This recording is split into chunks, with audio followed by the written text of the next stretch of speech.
Hey, what is up, everyone? Today we got a pretty unique story. It's narrated by Frederick Surrey. Get cozy and watch till the end, guys. Beneath the surface of a dead world, where radiation storms paint the skies in sickly hues and ancient stone crumbles to dust beneath an unforgiving sun, something stirs in the darkness.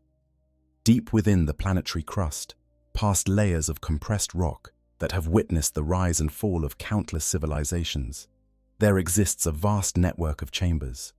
These are not natural formations carved by geological processes over millions of years. No, these corridors and vaults were constructed with purpose, with intention, with a mathematics so precise that it defies the entropy that claims all things in this universe. This is a tomb world, one of thousands scattered across the galaxy like forgotten seeds in barren soil, waiting for a season that may never come. For 60 million years, the Necrons have slept. Or 60 million years of dreamless void, of consciousness suspended in the cold embrace of stasis fields that hold entropy itself at bay. While the universe above them churned with life and death, with the rise of new species and the fall of ancient empires, these beings remained frozen in their metal shells.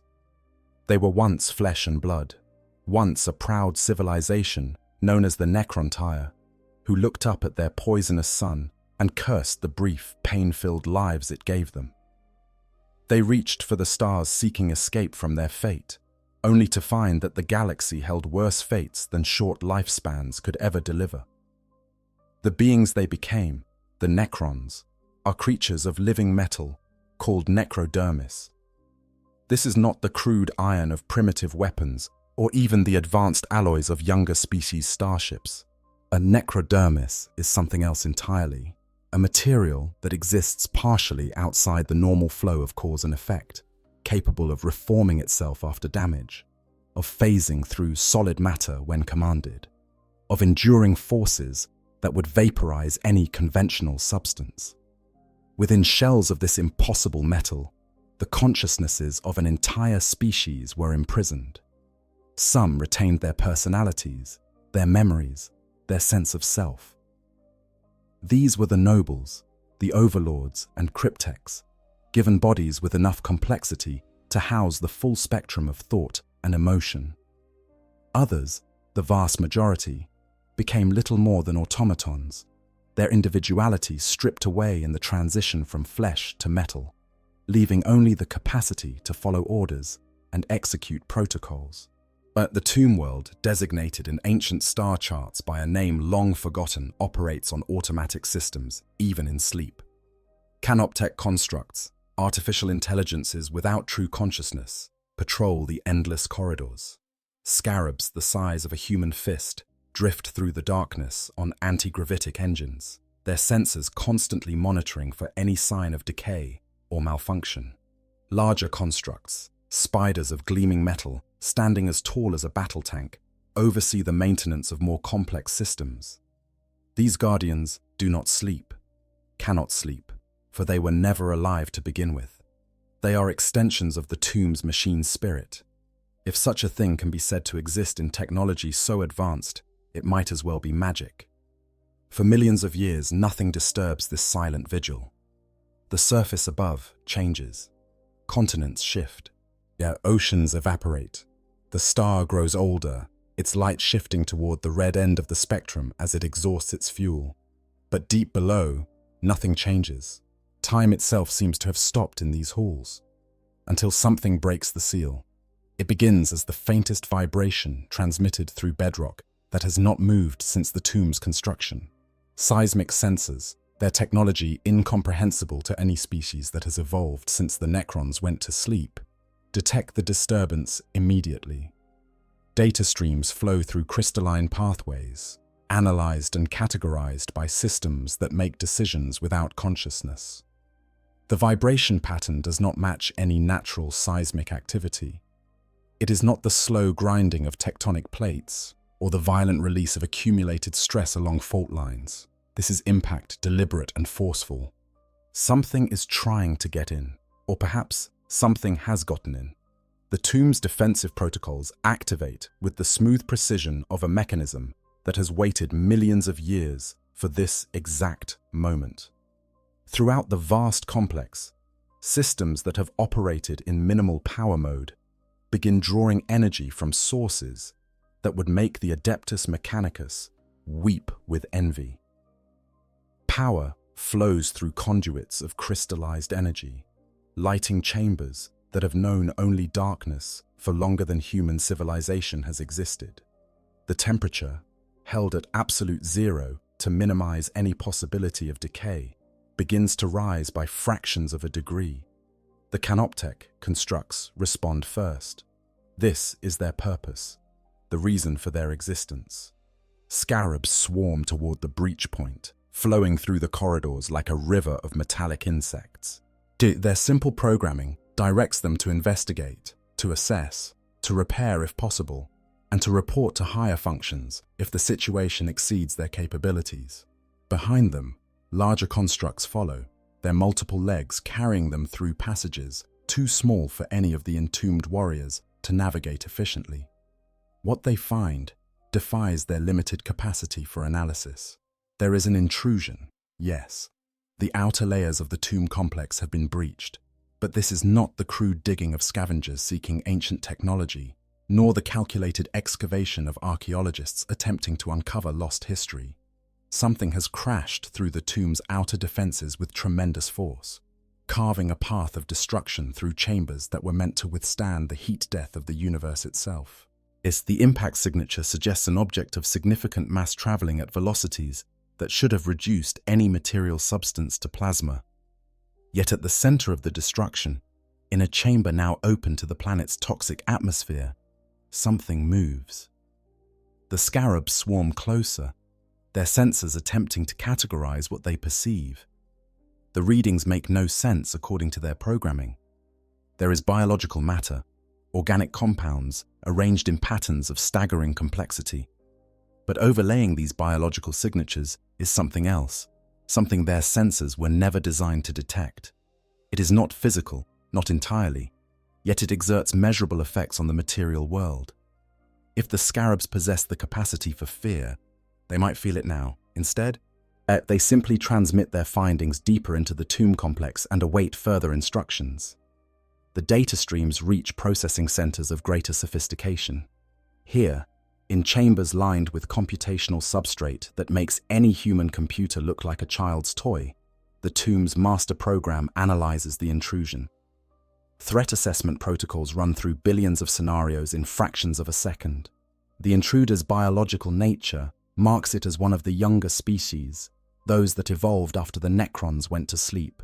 The energy signatures surrounding it suggest some form of protective field, or perhaps an interaction with that abomination the Necrons know exists, but cannot directly perceive: the warp, the Imperium, the sea of souls from which psychic powers draw their terrible strength. But the master program makes its determination. This is not a salvage operation or archaeological expedition. This is a threat. The nature of the threat remains unclear, but the response is predetermined. When facing unknown dangers to a tomb world, there is only one appropriate action: begin the awakening.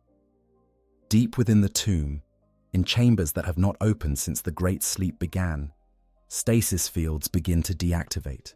The process is methodical, proceeding according to hierarchies established millions of years ago. First to wake are the warriors, the basic infantry units that form the backbone of any Necron legion. These were common soldiers in life, given bodies of adequate but not exceptional quality. Their minds, what remains of them, are barely sapient. They know only their purpose: to fight, to kill, yet to die if necessary in service to their masters, and to reform and rise again when their bodies are damaged. The warriors designated for first response come online in perfect synchronization. One moment, they are inert metal statues. The next, their optical sensors ignite with sickly green light. There is no gradual awakening, no period of disorientation. These are not living beings waking from sleep. These are weapons powering on, systems running through startup sequences that complete in microseconds. They receive their orders through data links that connect them to the tomb's command network, and they begin to move. Each warrior carries a Gauss flare, a weapon that represents the pinnacle of the Necrons' mastery over the material universe. These devices do not fire projectiles in any conventional sense. Instead, that they strip away the molecular bonds that hold matter together, causing targets to disintegrate layer by layer, atom by atom, until nothing remains but dust and fading energy. Against most enemies, a single hit is fatal. Against enemies armored in the finest materials the younger species can produce, it takes perhaps 2 or 3 shots. The warriors do not care. They have ammunition enough to reduce entire armies to their component particles. The warrior phalanx advances through the tomb toward the breach point, their metal feet striking the floor in perfect rhythm. There is no sound except this marching, no battle cries or war songs, no prayers to gods they no longer worship. They are silence given form, death that walks on 2 legs, the executioners of a species that surrendered its soul for the promise of immortality. But even as the warriors move toward contact, deeper systems continue to activate. The master program has determined that warriors alone may be insufficient. The energy readings from the intruder suggest capabilities beyond what simple infantry can counter. Additional forces must be roused. Additional intelligence must be brought online to assess and respond to this situation, with the flexibility that only true consciousness can provide. In chambers of greater prestige, in sarcophagi crafted with more care and attention to detail, other beings begin to wake. These are the immortals, elite soldiers who retained more of their personality and capability through biotransference. Their bodies are of finer construction, more durable, more sophisticated in their systems. Where warriors are given Gauss flayers, its immortals bear Gauss blasters or Tesla carbines, weapons of even greater destructive power. More importantly, immortals possess tactical awareness. They can adapt to changing battlefield conditions, can make decisions beyond simply following orders. They are not quite individuals, not anymore, but they are more than the hollow automatons that warriors have become. The immortals receive the same data the warriors did, but they process it differently. They see the biological signatures, the energy readings, the evidence of tremendous force. Some fragment of ancient memory stirs in their cores. This pattern is familiar. They have encountered something like this before, or rather, their progenitors did, back when they were still flesh and blood, Necrontier soldiers fighting wars of expansion against species they deemed inferior. Or the old ones had created servants, warrior races imbued with terrible power. The memories are degraded, corrupted by the passage of inconceivable time and the trauma of biotransference, but the pattern recognition remains. This is dangerous. This requires greater authority, and so the awakening spreads deeper still, reaching chambers where beings of true nobility rest. Necron lords, those who commanded regiments and controlled territories when the Empire was at its height, begin to return to consciousness. For them, the awakening is a different experience. Where warriors and immortals know only the immediate moment, transitioning from off to on with no continuity of consciousness, lords retain some sense of self across the ages. They remember going to sleep, or remember the decision to enter stasis, rather than face the enslavers that plagued the galaxy in the aftermath of the war in heaven. They remember the promise that they would wake when the time was right, when the galaxy was ready to be claimed once more. But this awakening is premature. They can sense it in the data feeds that flood their consciousness the moment they come online. Something has gone wrong. Something has triggered an emergency revival sequence. Their perfect rest has been interrupted not by the completion of the programmed sleep cycle, but by threat protocols identifying a danger significant enough to warrant their attention. Lord Cathek of the Crimson Sands dynasty returns to awareness for the first time in 60 million years. For a moment, just a brief fragment of a second, there is confusion. Where is he? Or why is it dark? Why can he not feel his heart's beating, his lungs drawing breath, his blood moving through veins? Then memory returns, the horrible memory of what he has become, of what all his kind have become. The confusion gives way to something else, something that might be despair in a being still capable of such emotion. But Cathek has endured this moment of awakening before. His tomb world has roused several times over the millennia, responding to various intrusions and threats. Each time, he has confronted the reality of his existence anew, and each time he has continued to function, because that is all he can do. He is a weapon now, a tool that thinks and plans, but ultimately serves the purpose for which it was created. The data floods his consciousness. He processes it with a mind that operates thousands of times faster than any biological brain could manage.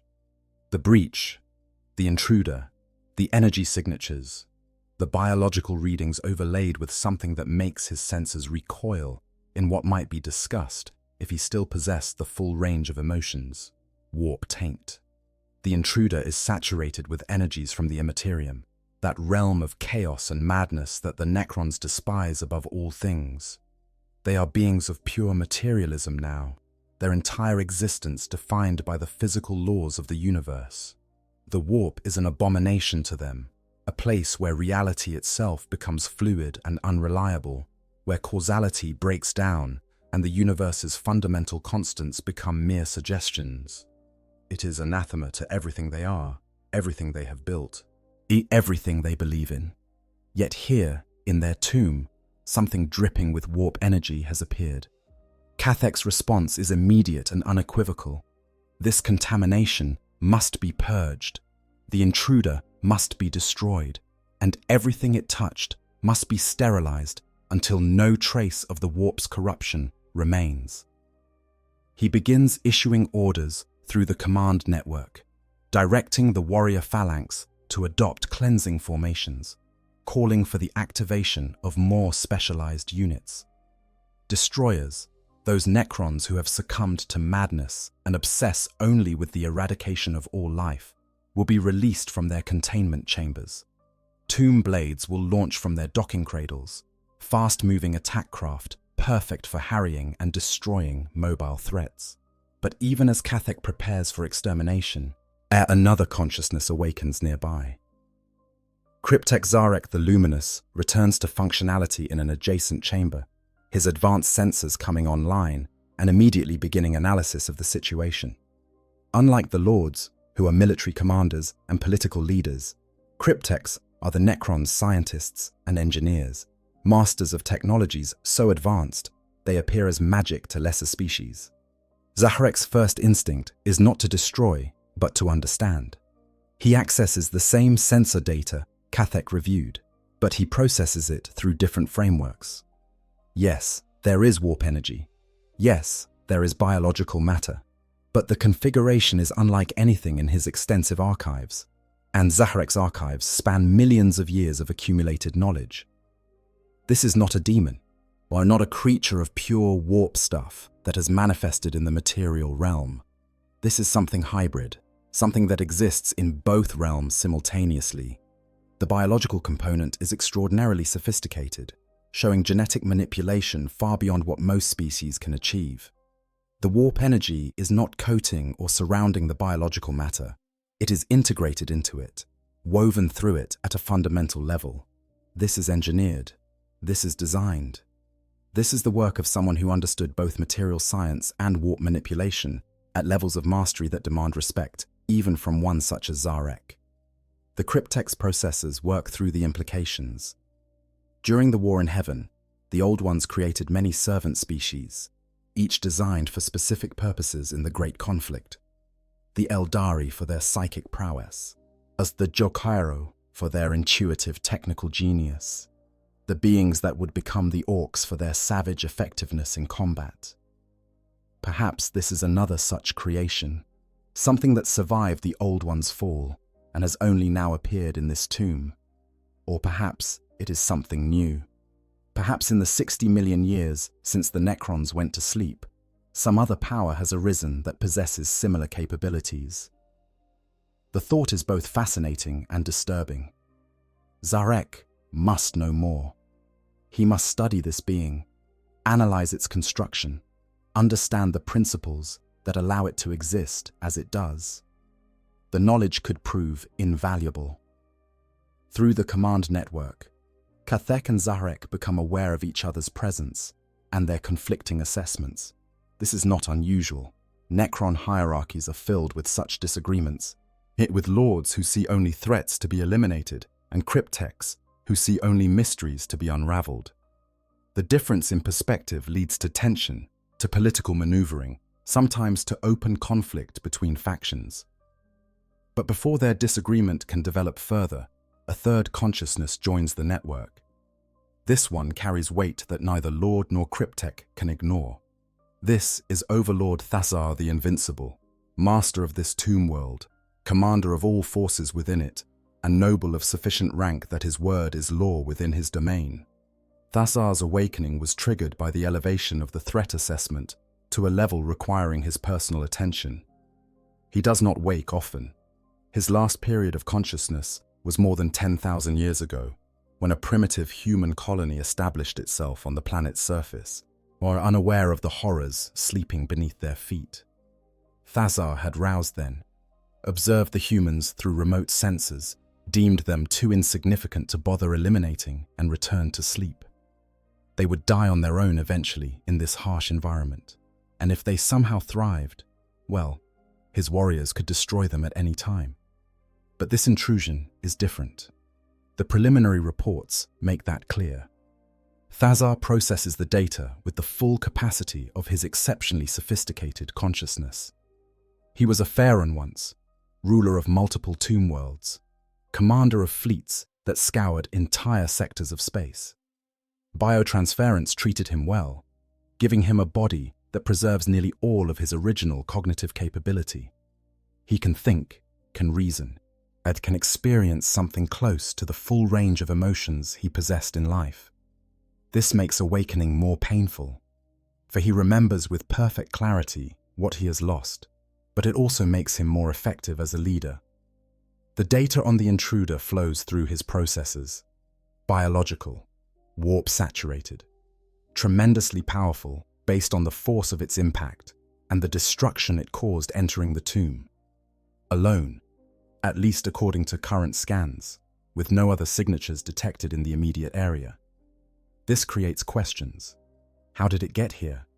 Why did it penetrate the tomb rather than simply crashing on the surface?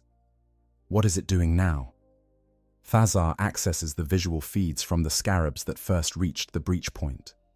What he sees through their optical sensors gives him pause. It is massive, this intruder, and easily twice the height of a human, proportioned like a human, but scaled up to heroic dimensions that speak of genetic engineering taken to extremes. The armor it wears is sophisticated, incorporating materials and designs that suggest advanced metallurgy and craftsmanship. But the armor is damaged, scored and dented by its violent entry into the tomb. In places, it has been torn away entirely, revealing flesh beneath. And what flesh it is. The biological component appears to be healing in real time, muscle and tissue reforming at speeds that should be impossible for organic matter. The warp energy surrounding the being pulses and flows, seeming to accelerate this regeneration. But there is more to it than simple healing.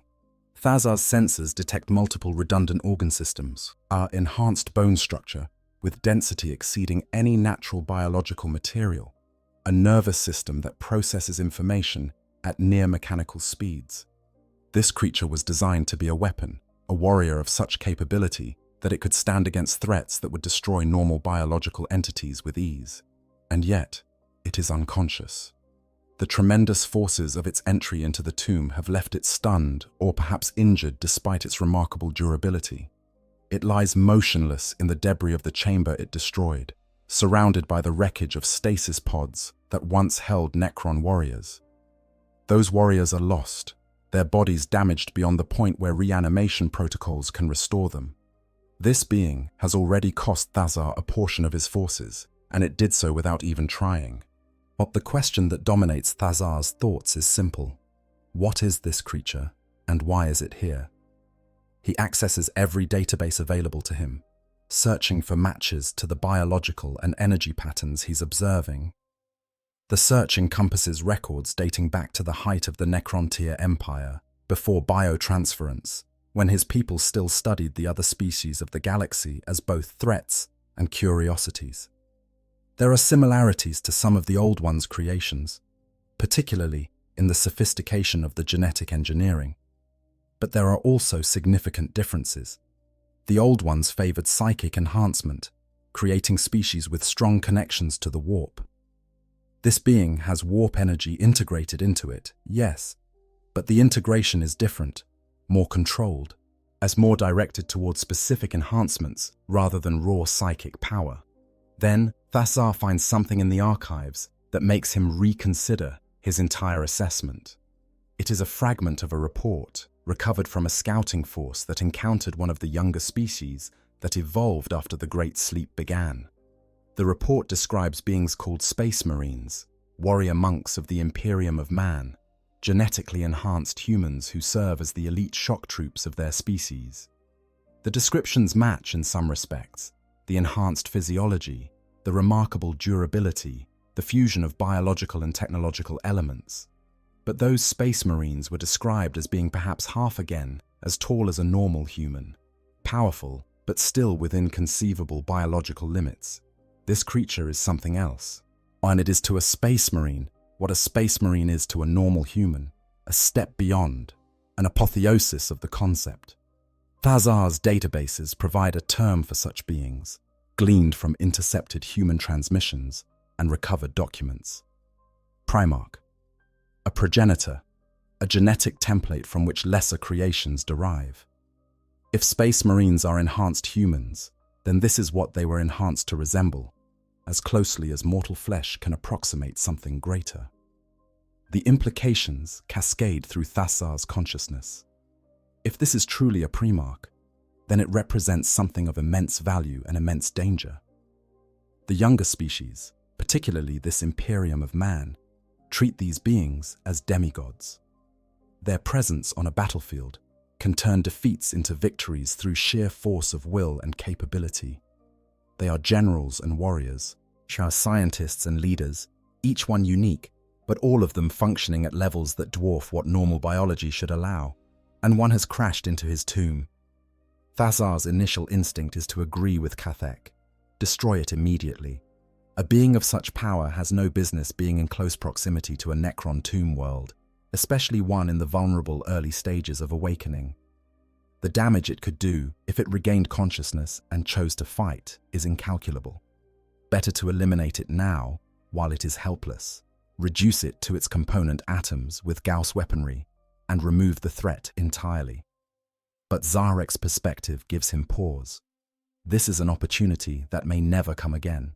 To study a Primarch, to understand how the younger species achieved this level of biological and warp energy integration, it could provide insights that even the Necrons' vast knowledge base lacks. The Old Ones are long dead, their secrets lost. The Satan are shattered and imprisoned, their knowledge hoarded and jealously guarded. But here, delivered directly into their tomb through circumstances Thasar doesn't yet understand, is an example of extremely advanced bioengineering combined with warp manipulation.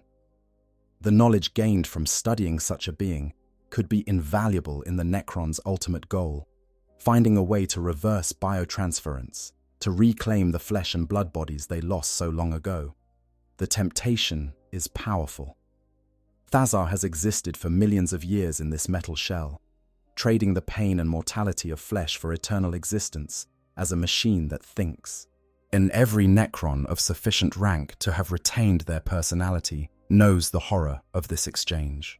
They gave up everything: the simple pleasure of tasting food, the warmth of sunlight on skin, the capacity to create new life, for immortality that feels more like damnation with each passing age. If there were any possibility, any chance, however remote, of undoing biotransference and reclaiming organic existence, most Necrons would seize it without hesitation.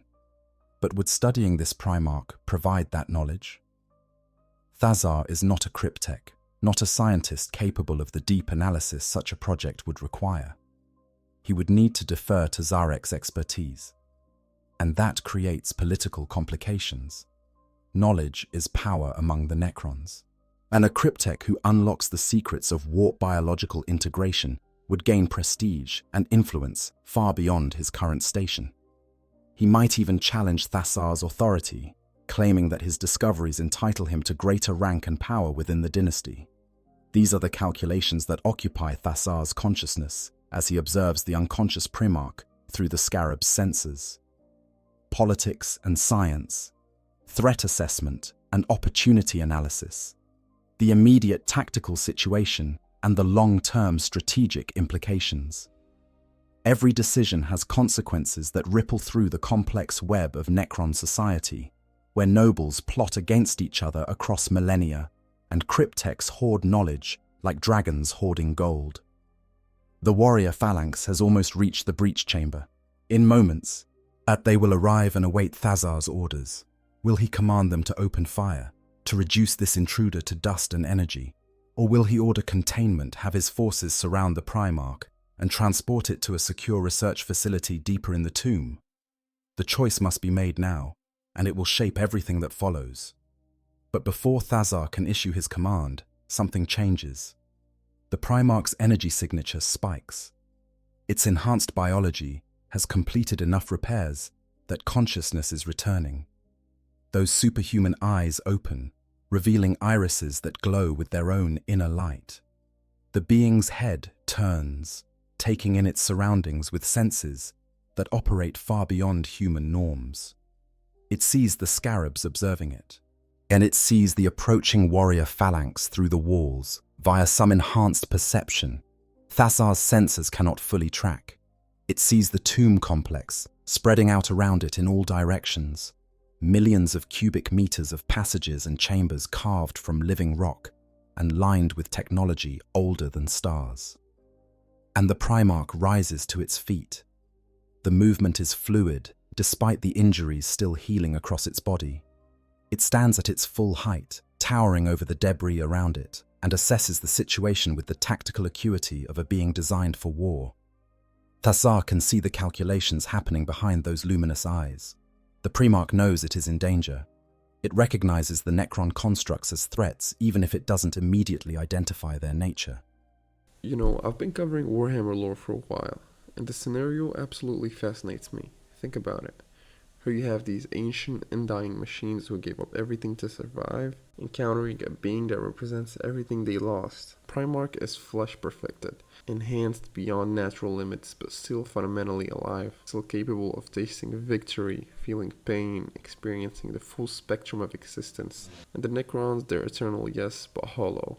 They can't even remember what it felt like to be truly alive anymore. Neither side is really wrong, because both paths seem right at the right time.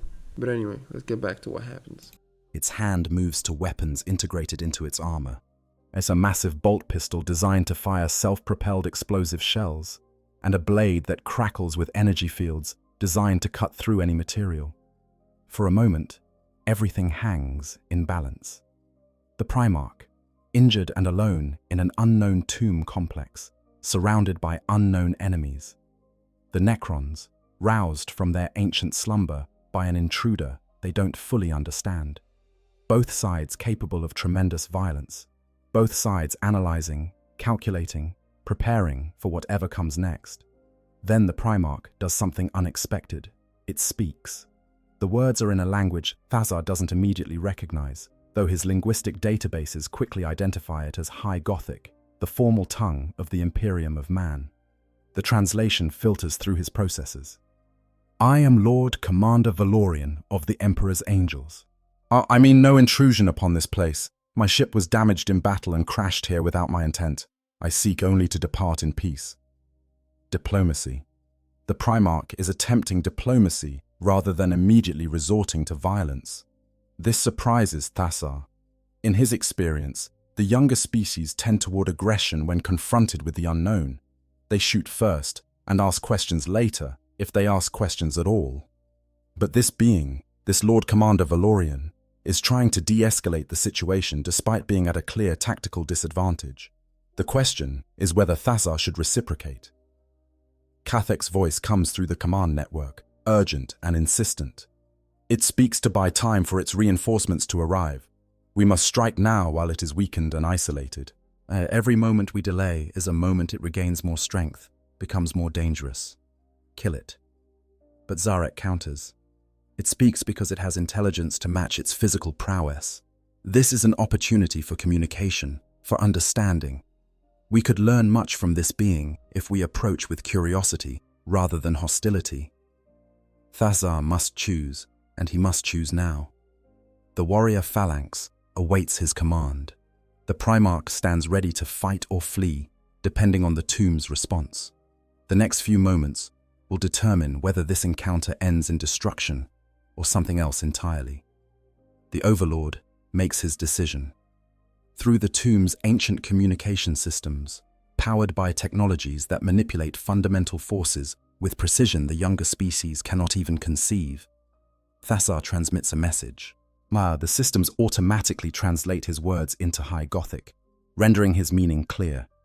We are the inheritors of this galaxy, the rightful masters of all you see. You are an intruder in our domain, and your presence here is a violation of our sovereignty.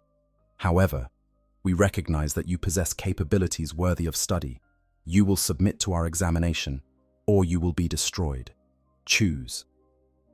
The message is direct, unambiguous, and entirely in keeping with Necron attitudes toward the younger species. They do not plead. They do not negotiate as equals. They command, they demand, and they expect obedience. This is their galaxy. Everything else is merely borrowing time before the Necrons reclaim what is rightfully theirs. Lord Commander Valorian receives this message, and Thazar can see the Primarch processing it through whatever enhanced cognitive systems it possesses. The being's posture shifts slightly, subtle changes in stance and weight distribution that Thazar's tactical subroutines identify as preparation for combat. Whatever diplomatic overture the Primarch intended has clearly failed to find receptive ears. I cannot submit, the Primarch says, its voice carrying through the tomb chamber with resonant power. I am sworn to the Emperor's service, and I will not become a subject for Xenos experimentation. If you seek knowledge, I offer it freely in exchange for passage from this place. If you seek subjugation, you will find I am not easily subdued. The response confirms Kathek's assessment. This being will not cooperate willingly. It will fight if pressed, and given its evident capabilities. And that fight will cost Thazar more forces than he would prefer to lose. The warriors in the phalanx are expendable, yes, easily replaced through the tomb's reanimation protocols. But the damage such a battle would inflict on the tomb complex itself could take significant time and resources to repair. And if the Primarch manages to escape, it will carry knowledge of this tomb world's location back to its Imperium. More enemies will come, perhaps in numbers great enough to threaten even a fully awakened tomb world. Yet the alternative, allowing this being to simply leave, sets a dangerous precedent. It suggests weakness, implies that the Necrons can be intimidated or negotiated with by the younger species. Such perceptions spread and multiply.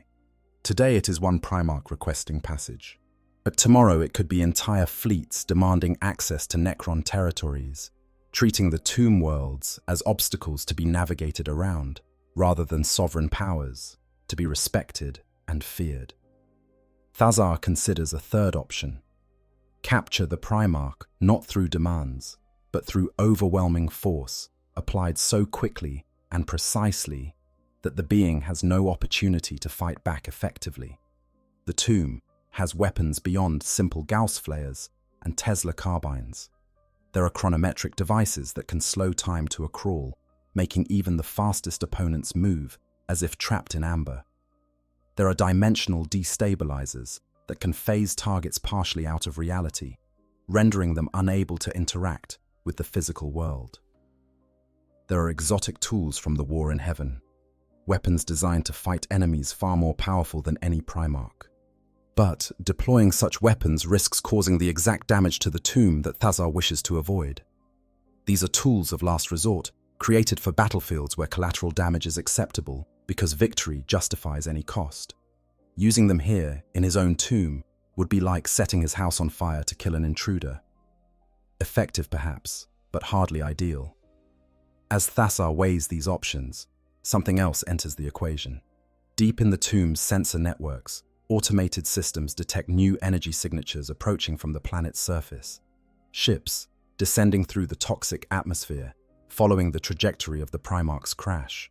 Reinforcements are coming, just as Kathek predicted.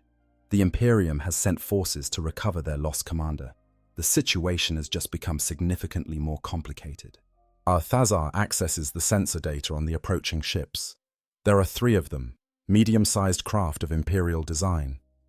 The energy signatures suggest Adeptus Astartes, strike cruisers, vessels designed to carry space marines into battle and provide orbital support during planetary assaults. These are not warships in the conventional sense. They lack the massive broadside weapons of true Imperial capital ships. But they are far from defenseless, and each one carries hundreds of space marines, lesser cousins to the Primarch, but still formidable warriors by the standards of the younger species. The calculations are immediate and clear. If those ships deploy their forces to recover the Primarch, the tomb will face not one enhanced warrior, but hundreds. What even if the tomb's defenders could defeat such a force? And Thazar's tactical analysis suggests they could, with acceptable losses. The battle would certainly cause damage he would prefer to avoid. Moreover, the presence of Imperial ships in orbit means there is now a witness to the tomb world's existence. Even if all the ground forces are destroyed, the ship's sensors will have recorded the tomb's location, its defensive capabilities, the nature of its inhabitants. That information will make its way back to the Imperium's central authorities, and the tomb will be marked as a target for future operations. Unless, of course, those ships are also destroyed. Thazar has weapons in this tomb capable of reaching orbit. Gauss obliterators that can strip away a ship's hull atom by atom, and particle whips that crack void shields like eggs and vaporize crew in microseconds. The doomsday cannon buried in the deepest levels of the tomb, a weapon from the war in heaven that can crack continents if fired at full power. He could reach out and swat those Imperial vessels from the sky before they even realize they're under attack. But doing so would be an act of war, a declaration that this tomb world is active and hostile to the Imperium. More ships would come, drawn by the silence when these vessels fail to report. Eventually, entire battle fleets would arrive, and while Thazar has confidence in his tomb's defenses, he is not fool enough to believe it could stand against the full might of the Imperium, brought to bear in a focused assault. His forces are not yet fully awakened, as many of his most powerful units still sleep in their stasis crypts. His command structure is incomplete, with many nobles and cryptechs yet to be roused. A major battle now, before the tomb reaches full operational capacity, would be premature and potentially disastrous. So Thazar finds himself in a situation with no ideal solutions, only choices between different varieties of risk and consequence. He can destroy the Primarch and the approaching ships, securing the immediate situation, but potentially triggering a larger conflict. He can attempt to capture the Primarch before the reinforcements arrive, gaining a valuable research subject, but making enemies of the Imperium in the process. He can allow the Primarch to be recovered and the ships to leave, avoiding immediate conflict, but allowing knowledge of the tomb's existence to spread. Or he can try something more subtle, something that addresses the immediate situation while setting up advantages for the future. It is this last option that appeals most to Thazar's strategic sensibilities. Zarek, he commands through the private channels of the command network. Prepare a tracking protocol, something that can attach to biological matter and remain undetected by the Imperium's sensors.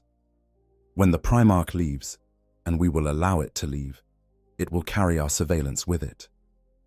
The cryptech responds immediately, his processors already working through the specifications. A scarab can be modified for this purpose. We reduce its size below the threshold of visual detection, program it to burrow into flesh, and enter a dormant state where it emits no energy signature. Once embedded, it can activate periodically to transmit data on the Primarch's location and activities. The modifications will take approximately 17.3 seconds to implement. Make it so, Thazar orders. Then, through the tomb's communication systems, he addresses the Primarch once more. Your reinforcements approach. We could destroy them, destroy you, erase all evidence that you were ever here, but we choose not to. We choose to allow you to leave, to return to your Imperium, with knowledge of what sleeps beneath this world.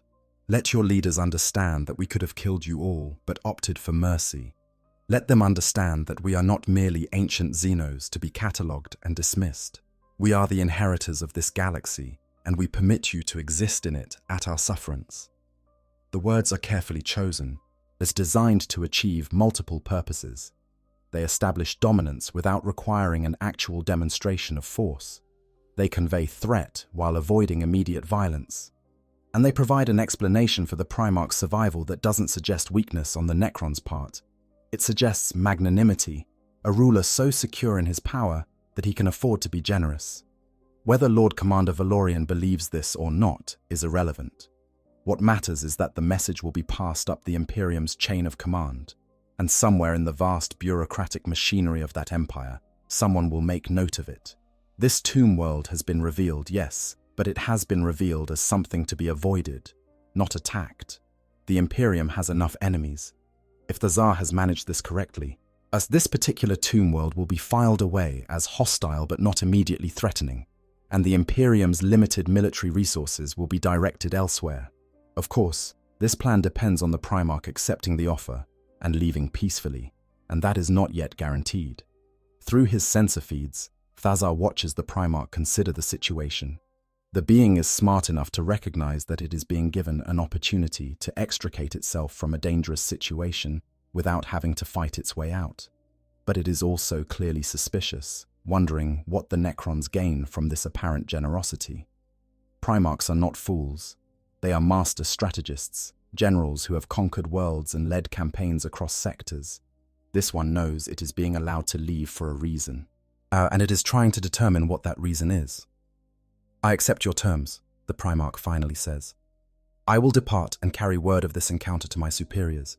But know this, if your kind threatens the Imperium, if you prey upon the Emperor's people, we will return in force.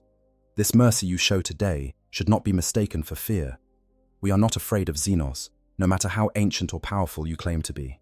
Bravado, but expected. The Primarch needs to save face, needs to avoid appearing weak before these Xenos machines. Thazar understands this kind of posturing. The Necrontyr engaged in it constantly during their long history of internal conflicts and succession wars. Everyone needs to believe they're negotiating from strength, even when circumstances dictate otherwise. Noted, Thazar responds simply. And there is no need for further grandstanding. The situation has been resolved to his satisfaction. The Primarch will leave, the Imperial ships will recover their commander, and the tomb can return to its awakening sequence without interference. And all the while, the modified scarab Zarek is preparing, will track the Primarch's movements, feeding data back to the tomb's archives. The Necrons will learn much from this encounter, far more than the Imperium will learn from it. The warrior phalanx parts, creating a corridor through their ranks. The message is clear. The Primarch has permission to leave. No obstacles will be placed in its path. The tomb's defenses will stand down, and the being can walk out the way it crashed in. Lord Commander Valorian takes this offered exit, but not before a final look around at the tomb complex, visible through the breach in its outer walls. Thazar can see the Primarch cataloguing details, committing them to memory, with the enhanced recall such beings possess. The architecture, the materials, the technology visible in the exposed systems. All of it will be reported to the Imperium's xenobiologists and tech priests, adding to their files on Necron capabilities. Let them look, let them record. They see only the surface, the shell of what the Necrons truly are. They do not understand the depths of technology that created these tombs, do not comprehend the sciences that make necrodermis possible, or the mathematics that govern stasis fields, capable of halting entropy itself.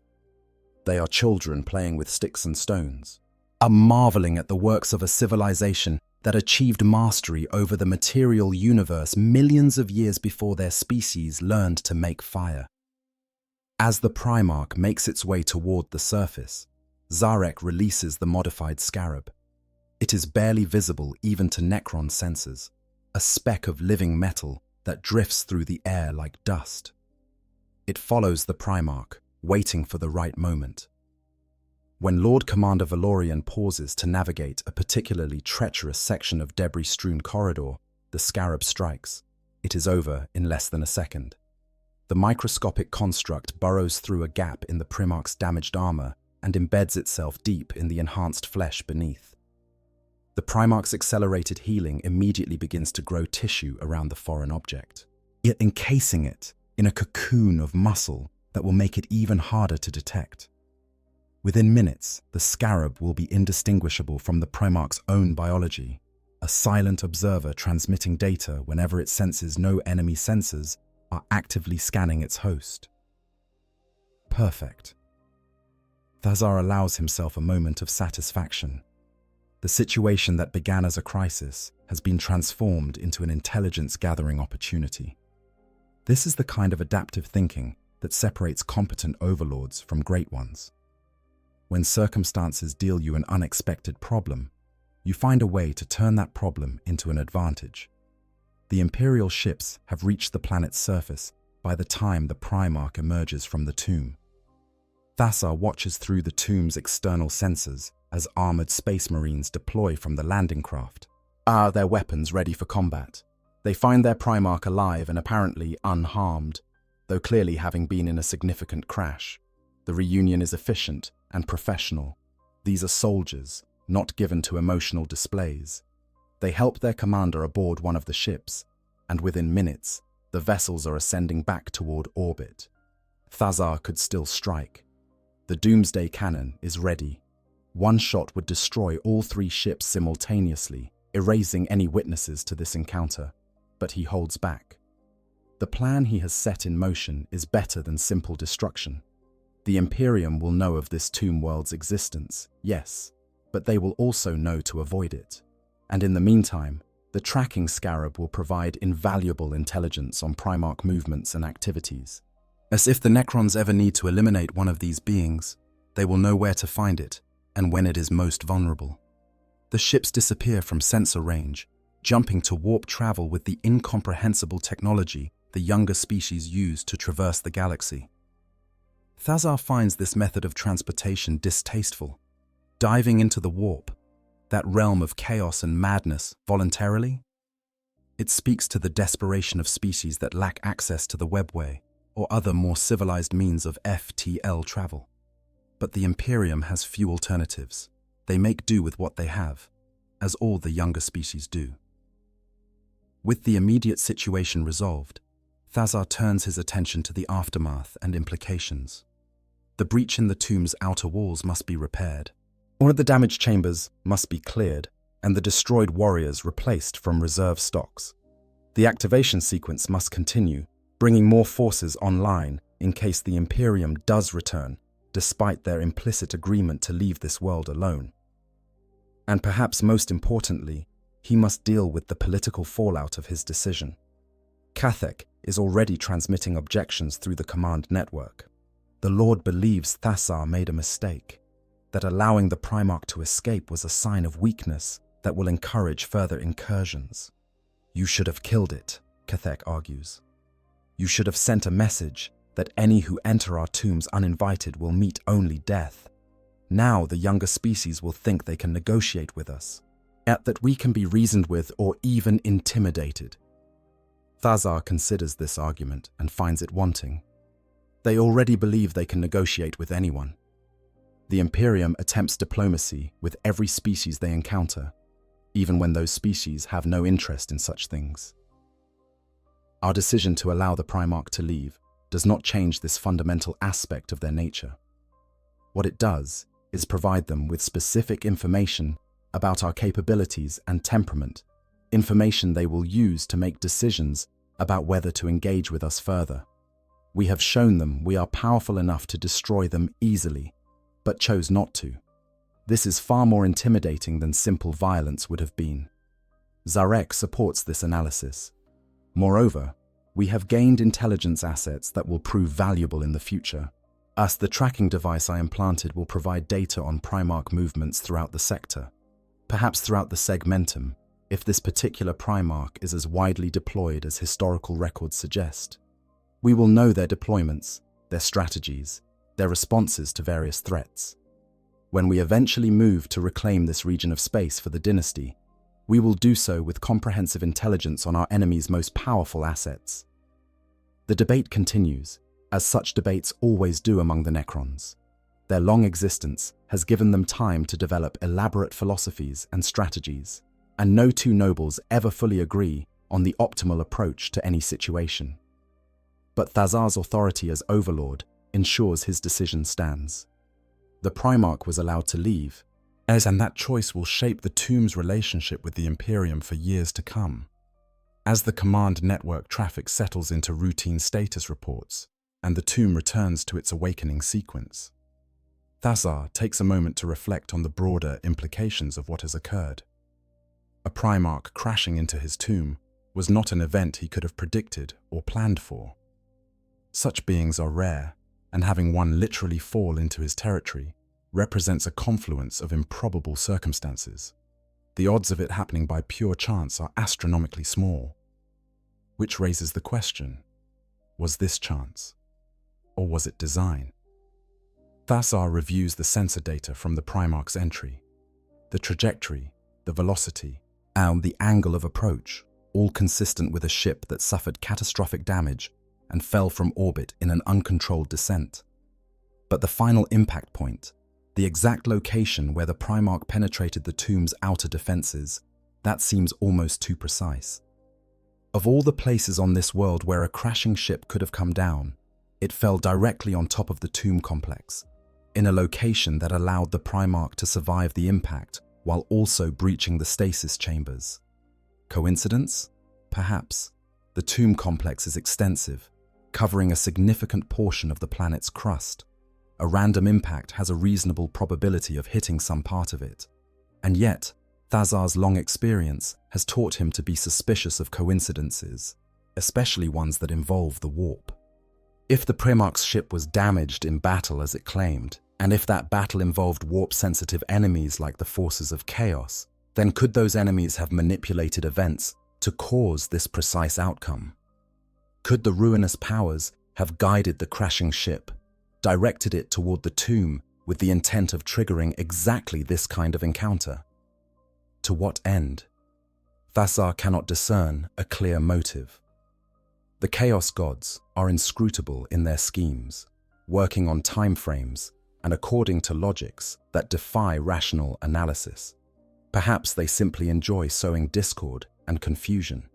Perhaps they hoped the encounter would escalate to violence, resulting in a weakened tomb world and a dead Primarch, both outcomes beneficial to forces that seek the galaxy's destruction. Or perhaps this entire line of reasoning is paranoid speculation, and seeing patterns where none exist. But Thazar did not become overlord by dismissing possibilities just because they seem improbable. He makes note in the tomb's archives that this incident may bear watching for follow-up effects. If chaos was involved in directing the Primarch's crash, then other elements of their schemes may manifest in the coming months or years. Vigilance will be required. Meanwhile, the activation sequence continues. More warriors wake. More immortals come online. Cryptechs emerge from their long sleep to assess the tomb's condition and begin repairs on damaged systems. Destroyers are released from containment, their madness carefully channeled toward useful ends by the command protocols that govern their actions.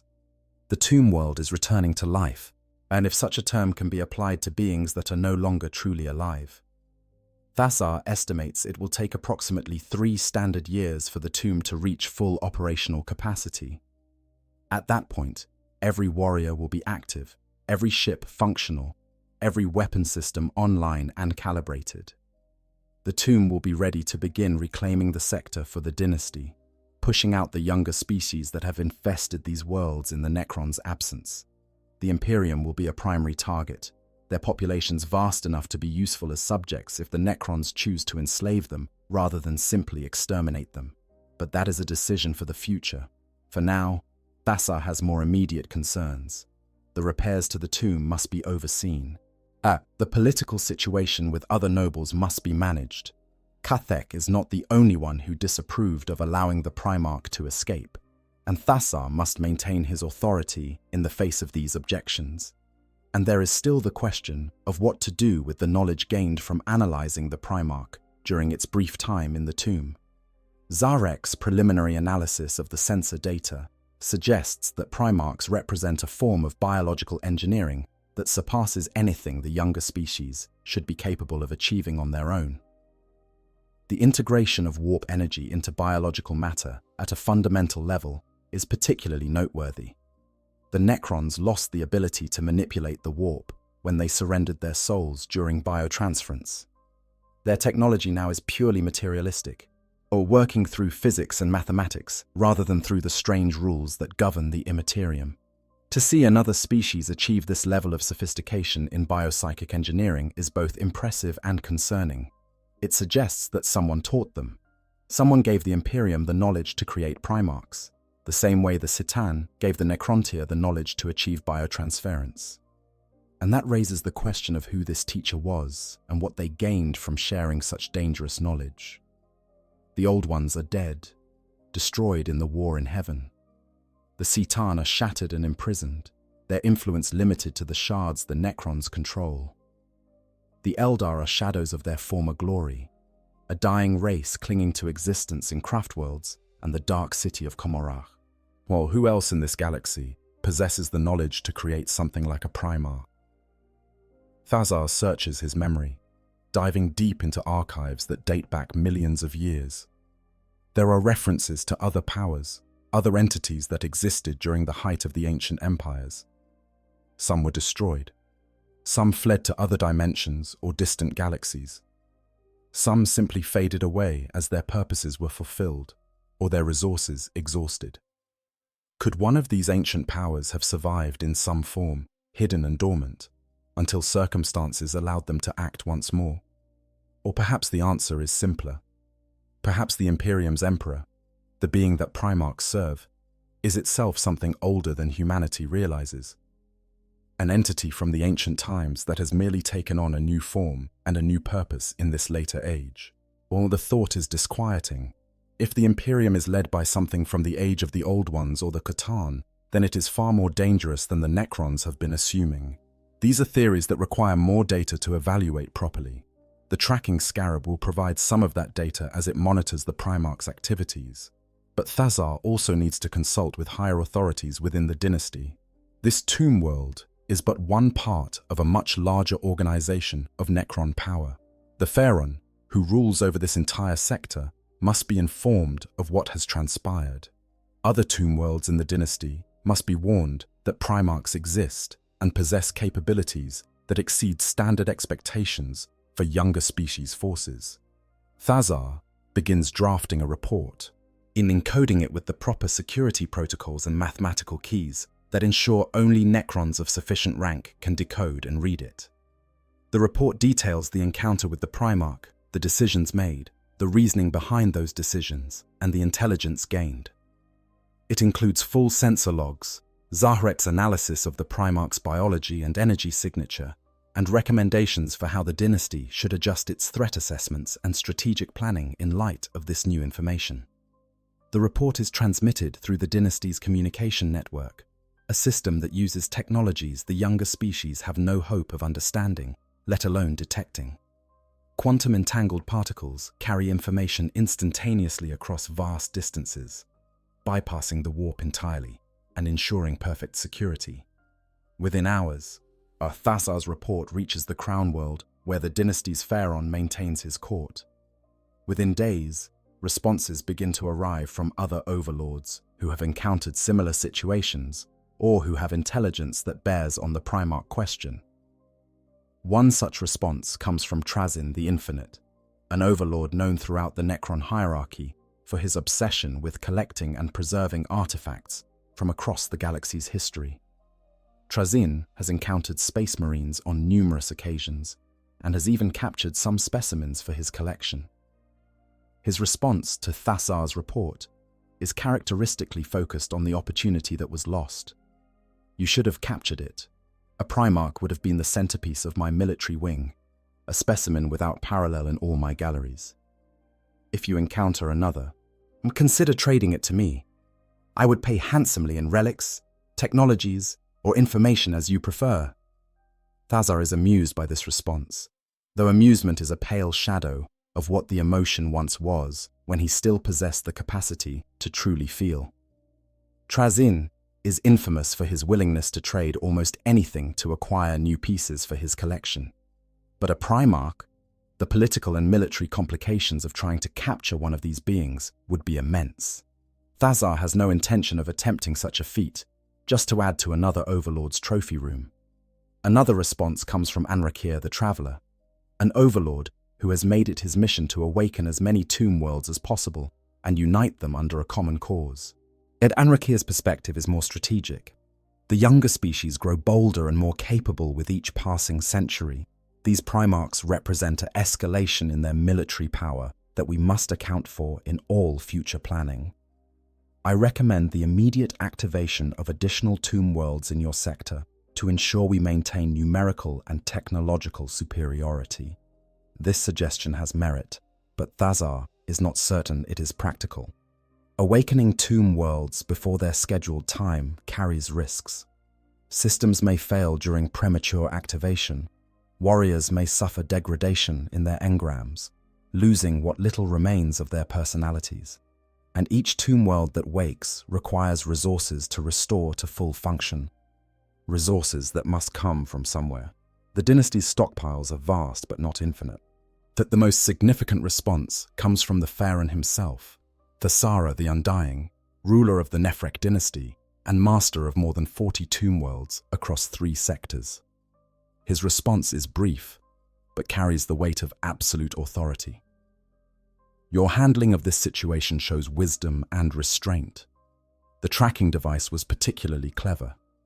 Continue monitoring the Primarch and report any significant findings. In the meantime, proceed with your tomb's activation as planned.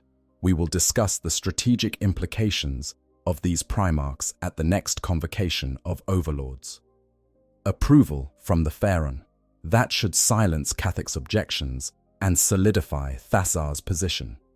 In the complex political hierarchies of the Necrons, having the backing of your dynasty's ruler is essential, and it provides protection against rivals who might otherwise seek to undermine your authority or claim your holdings for themselves. Thasar has served Pharaoh Thasara for millions of years, since before biotransference, and the relationship between them is built on a foundation of mutual respect and shared goals. Still, Thasar knows better than to become complacent. Politics among the Necrons is a game played across millennia, and today's ally can become tomorrow's rival if circumstances change. He must continue to prove his worth, continue to demonstrate that his decisions benefit the dynasty as a whole, rather than just serving his own interests. The weeks pass, and the tomb continues its awakening. More levels come online. More warriors take their places in the phalanxes. The cryptechs begin their work in earnest, at analyzing every system, repairing damage accumulated over millions of years of slumber, upgrading technologies where possible based on new insights gained during brief periods of past wakefulness. And through it all, the tracking scarab sends its periodic transmissions from whatever location the Primarch has traveled to. The data is fascinating. Lord Commander Valorian has returned to an Imperial fortress world designated Sanctum Militaris, a massive installation that serves as a staging ground for campaigns throughout this region of space. The Primarch has been debriefed by Inquisitors and Chapter Masters, sharing the details of the encounter with the Necron tomb. Thazar can infer much from the energy signatures and movement patterns the scarab detects. The Imperium is taking the threat seriously, already beginning to divert military assets away from this sector in accordance with Thazar's implied threat. Good. Let them avoid this tomb world for now. By the time the Imperium musters the courage or desperation to attack directly, Thazar will have his forces fully awakened and ready to demonstrate why such an attack would be futile. But the Scarab provides more than just tactical intelligence. It also grants insight into how Primarchs operate, how they think and plan. Valorian meets with other commanders, reviews strategic reports, makes decisions about troop deployments and resource allocation. The Primarch is brilliant in a very human way, using intuition and experience alongside logic and calculation. It is a different kind of intelligence than what the Necrons possess, more flexible but also more prone to emotional bias. Al-Zahrek studies these patterns with great interest. The Primarch shows decision-making pathways that would be inefficient for purely logical analysis, but which seem to account for factors our assessments miss. This suggests that the biological component of their cognition provides capabilities that our mechanical minds lack. Understanding this could be valuable if we ever wish to create hybrid intelligences that combine both approaches. An interesting idea, but one that ventures into dangerous territory. Creating new forms of artificial intelligence is not something the Necrons do lightly. Too many of their past experiments in that direction went wrong, producing entities that either went mad or rebelled against their creators. As the Satan themselves might be considered a cautionary tale in what happens when you bargain with beings of immense power and alien psychology. Still, the theoretical value is undeniable. If the Necrons could somehow combine their superior computational abilities with the kind of intuitive genius Primarchs display, they would possess an unprecedented advantage over all other species. The challenges would be immense. How do you integrate biological neural patterns with mechanical processing? How do you prevent the biological component from degrading or being corrupted by chaos? How do you maintain control over an intelligence that possesses both machine precision and biological unpredictability? These are questions that will take centuries to answer, even with the Necrons' vast accumulated knowledge and technological capabilities. But they are questions worth asking, and the data from the tracking scarab provides a foundation for beginning that research. Months turn into years. The tomb approaches full activation. Thasar's forces now number in the millions, sufficient to begin military operations against the younger species if he chooses to do so. The Imperial presence in this sector has indeed diminished, with most of their fleets reassigned to other fronts where the threats seem more immediate. A few garrison forces remain, protecting key worlds, but they are not prepared for the kind of assault the Necrons could launch. Yet Thasar holds back. The Pharaon's orders were clear. Continue with planned activation. Do not initiate major military operations until the broader strategic situation is clarified. The Nephrek dynasty is awakening across multiple sectors simultaneously, and Pharaon Thasara wants all tomb worlds ready to act in coordination when the time comes to reclaim their territories. Premature action by individual overlords could disrupt these plans and create opportunities for the younger species to concentrate their forces against isolated tomb worlds. Patience. It is easier for beings who measure time in millions of years rather than decades. What does it matter if they wait another few years when they have already waited 60 million? The galaxy will not escape them. The younger species cannot hide. Eventually, when all pieces are in position, the Necrons will move, and on that day, the galaxy will remember why these beings were feared during the war in heaven. The tracking scarab continues its transmissions. Lord Commander Valorian has been deployed to a war zone on the far side of the sector, fighting against greenskin forces that have launched a massive surge against Imperial holdings. The Primarch is performing as expected, leading from the front, rallying Imperial forces, turning defeats into victories through sheer force of capability. But the greenskins are numerous beyond counting, and even a Primarch can only be in one place at a time. The war drags on, consuming resources and lives in equal measure. Thasar watches this conflict with analytical interest. The greenskins are descendants of the Krork, warrior beasts created by the Old Ones during the war in heaven. They have degraded significantly over the millions of years since their creation, losing much of the sophistication their progenitors possessed. But they remain dangerous through their sheer adaptability and reproductive rate. Where one greenskin falls, 10 more spring up to take its place.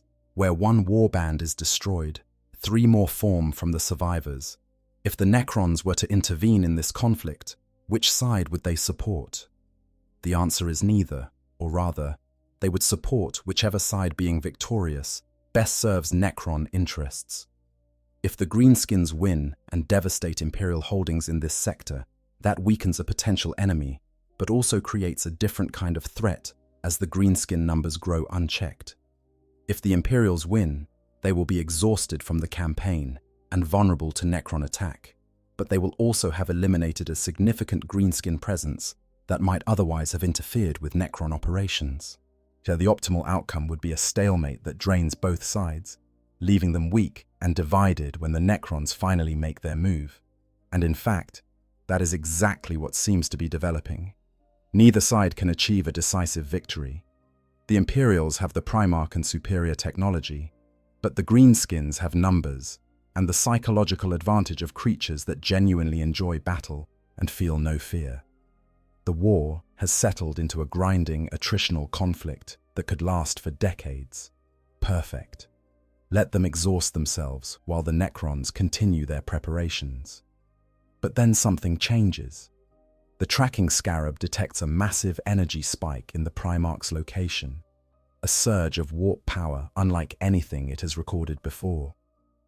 The spike is not emanating from the Primarch itself, but from somewhere nearby, or from something else that has entered the battlefield. The scarab's sensors struggle to classify what they're detecting.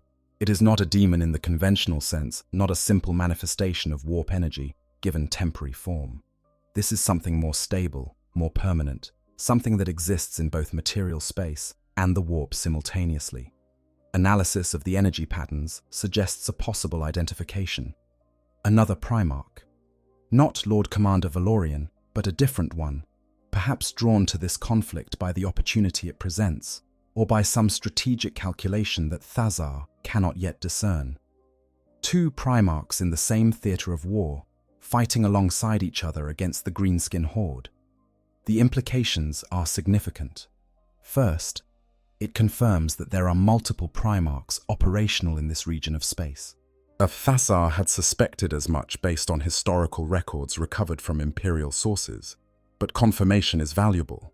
Second, it suggests that the Imperium views this Greenskin threat as sufficiently serious to justify deploying multiple irreplaceable assets. Primarchs are rare, too precious to risk casually. If the Imperium is committing 2 of them to this campaign, then they believe the stakes warrant it.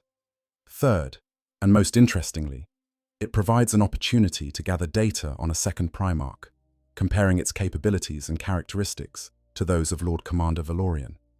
Are all Primarchs basically identical, or do they show significant variation in their abilities and psychology? Understanding this could be crucial for developing effective countermeasures. Thazar considers deploying additional observation assets to the battle zone. More scarabs, perhaps, or even a stealth vessel that could remain in orbit and monitor the conflict directly. But each additional asset carries risk of detection. The Imperium may not be able to track the microscopic scarab embedded in Valorian's flesh, but they can certainly detect Necron ships if those vessels get too close or use active sensors too frequently. The safer approach is to rely on the existing scarab and wait for the data it collects. Patience, once again. Let the younger species reveal themselves through their actions, and learn from observation rather than risking premature exposure. Days pass, and the scarab continues its transmissions. The second Primarch is identified through communication intercepts as Malsinor the Vigilant, a being whose specialization lies in defensive warfare and strategic planning.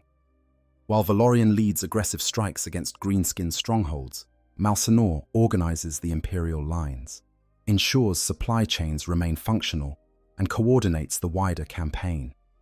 The 2 Primarchs complement each other perfectly, their combined capabilities far exceeding the sum of their individual contributions.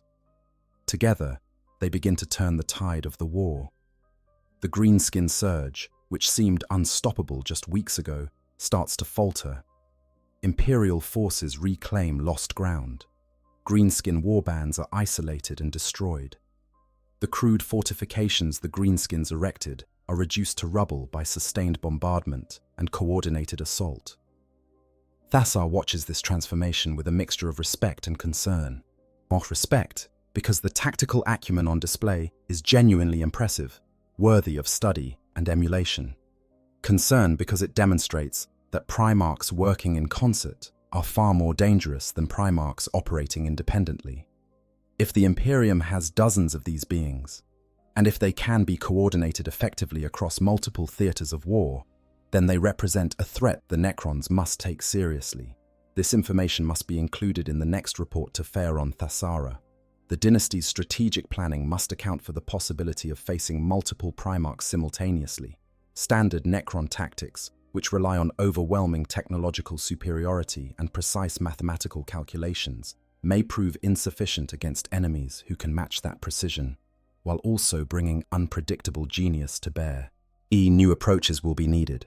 Perhaps assassination attempts using specialized assets like death marks, Necron snipers, who can shoot through time itself to eliminate targets before they even arrive at the battlefield. Or perhaps more subtle approaches, using manipulation and misinformation to turn the Imperium's Primarchs against each other or distract them with false threats. The Necrons have tools for this kind of warfare. Psychological and informational weapons developed during the War in Heaven, when they faced enemies who could not be defeated through simple application of force. But before any of these strategies can be implemented, the situation changes again. The Scarab detects a third major energy signature arriving at the battlefield, but this one is different from the Primarchs. This is warp energy in its purest, most chaotic form. Demons are manifesting, forces of chaos spilling into reality through tears in the fabric of space-time.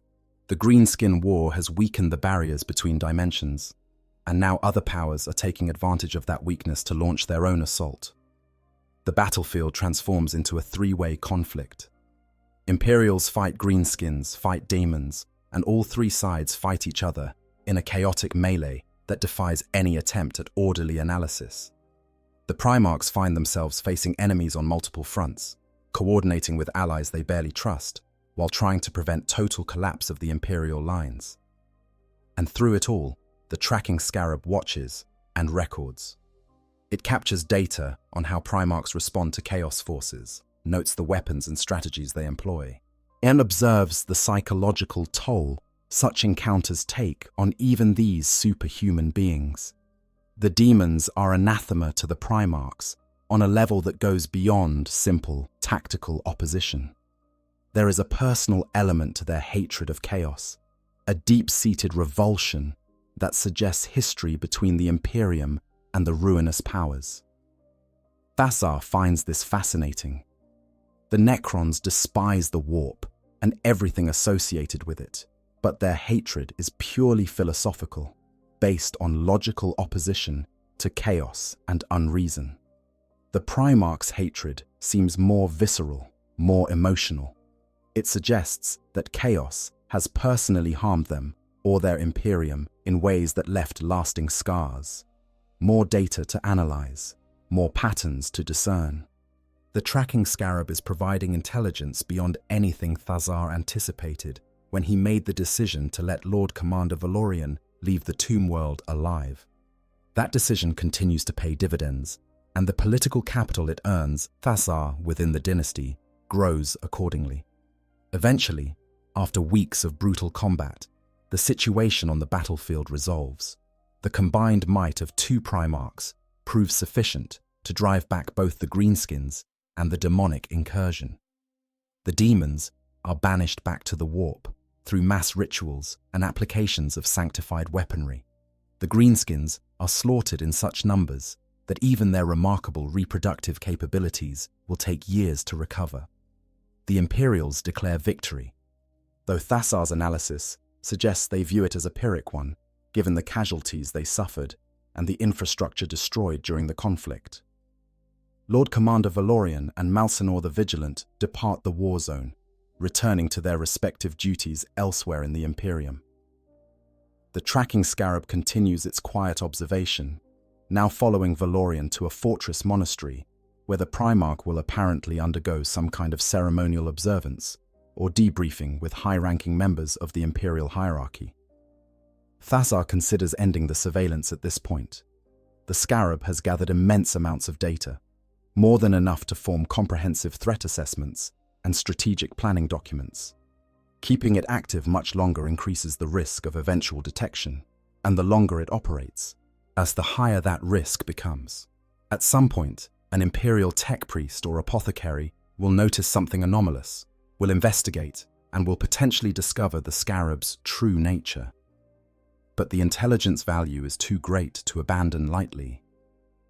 Thazar decides to maintain the surveillance for another year, giving the scarab time to observe the Primarch in more varied contexts.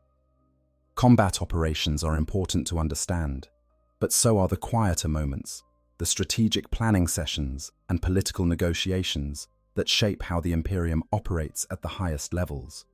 And so the observation continues. Month after month, the scarab transmits its findings. Thazar learns much about the Imperium's internal workings, about the relationships between Primarchs and other Imperial authorities, about the logistics that support their massive military campaigns. Some of this information confirms what Necron intelligence already knew or suspected. Other pieces are genuinely new, filling gaps in understanding that have existed for millennia. One particularly interesting discovery is that the Primarchs are not all in agreement with each other about how the Imperium should be governed or what its priorities should be. There are factions, philosophical divisions, competing visions for the future. This is exploitable. If the Necrons wish to undermine the Imperium without direct military confrontation, they could work to exacerbate these internal tensions, providing information or resources to one faction that disadvantages another, sowing discord that weakens the Empire from within. Thazar files this information away for future consideration. It is not an immediate priority. The Tomb World is still completing its activation, and direct action against the Imperium remains years away. But when the time comes to begin active operations, having this kind of intelligence will prove invaluable. Nearly a year to the day after the encounter with Lord Commander Valorian, Thazar receives an urgent message through the dynasty's communication network. It comes from the Pharaoh himself, marked with priority codes that indicate immediate action may be required. Thazar opens the message with a sense of foreboding. Urgent communications from the highest levels of the dynasty's hierarchy are rarely good news. The message is brief. The Silent King has returned to this galaxy and is gathering the dynasties for a grand convocation. All overlords are commanded to attend with delegations appropriate to their station. Prepare your tomb for a period of remote governance and select your most trusted subordinates to accompany you to the assembly. The Silent King, the last of the Triarchs, the supreme ruler of all Necron dynasties, before he destroyed the command protocols and went into self-imposed exile.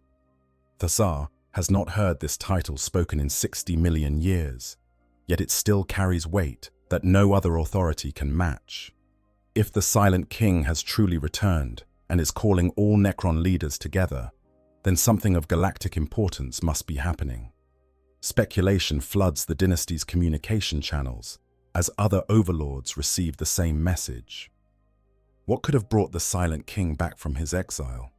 What threat could be significant enough to warrant a grand convocation of all dynasties? And what does this mean for individual tomb worlds and their plans for reclaiming local territories? Answers come in a supplementary message sent hours later. The Silent King has encountered the Tyranids, a race of biomechanical horrors from outside the galaxy that consume all life they encounter. These creatures represent an existential threat to the Necrons' long-term goals. For if the Tyranids devour all organic life in the galaxy, there will be no biological bodies for the Necrons to eventually transfer their consciousnesses into. The great dream of reversing biotransference and reclaiming flesh becomes impossible in a galaxy scoured clean of anything but Tyranid biomass.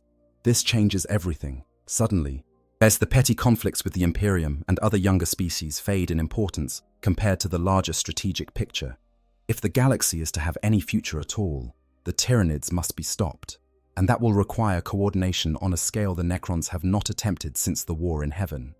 Thazar begins preparations for the journey to the convocation. He will need to select which subordinates accompany him. Certainly Zahrek, whose expertise may prove valuable in discussions about the Tyranid threat. Probably Kathek as well, despite their disagreements, because military commanders will be needed for whatever campaigns the Convocation decides to undertake, and a full complement of cryptechs, lords, and Lichguard to demonstrate his tomb world's strength and prestige within the dynasty. The tomb will continue its activation in his absence, overseen by subordinates who can be trusted to follow established protocols and not attempt any coup while he is away. This is always a risk when Necron nobles leave their holdings, but Thasar has chosen his subordinates carefully over the millennia.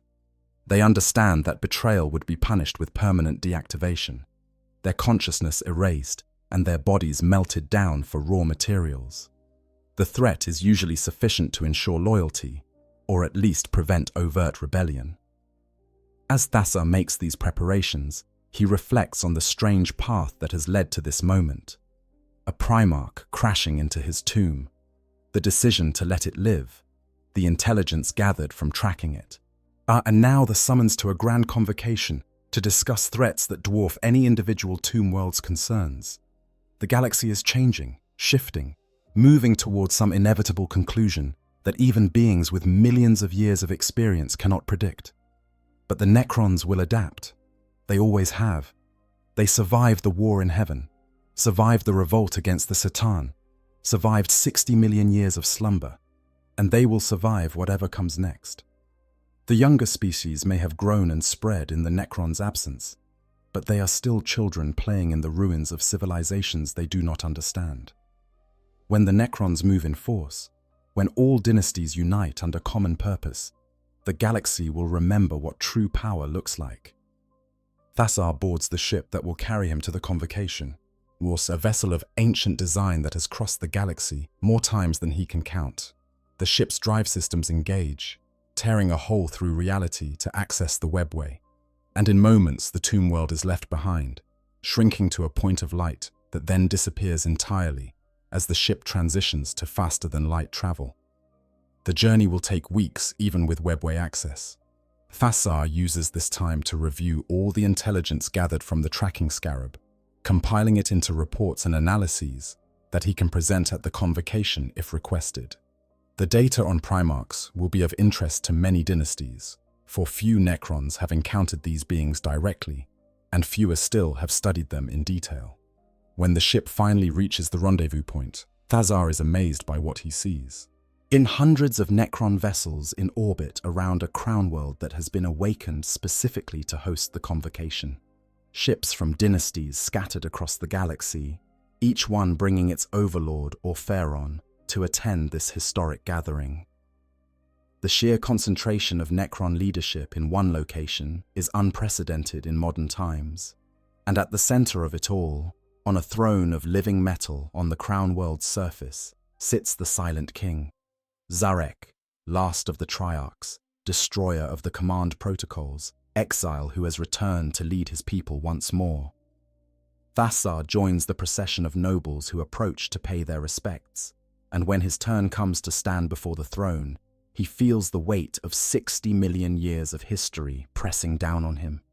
The Silent King speaks, and his words are transmitted through every ship and every construct, every awakened Necron in the system. We were once the greatest civilization the galaxy has ever known. We threw that away in our pride and desperation, trading our souls for immortality, our flesh for metal. We have slept while the galaxy moved on without us, while new species rose and fell, while threats emerged that make our ancient enemies seem trivial by comparison.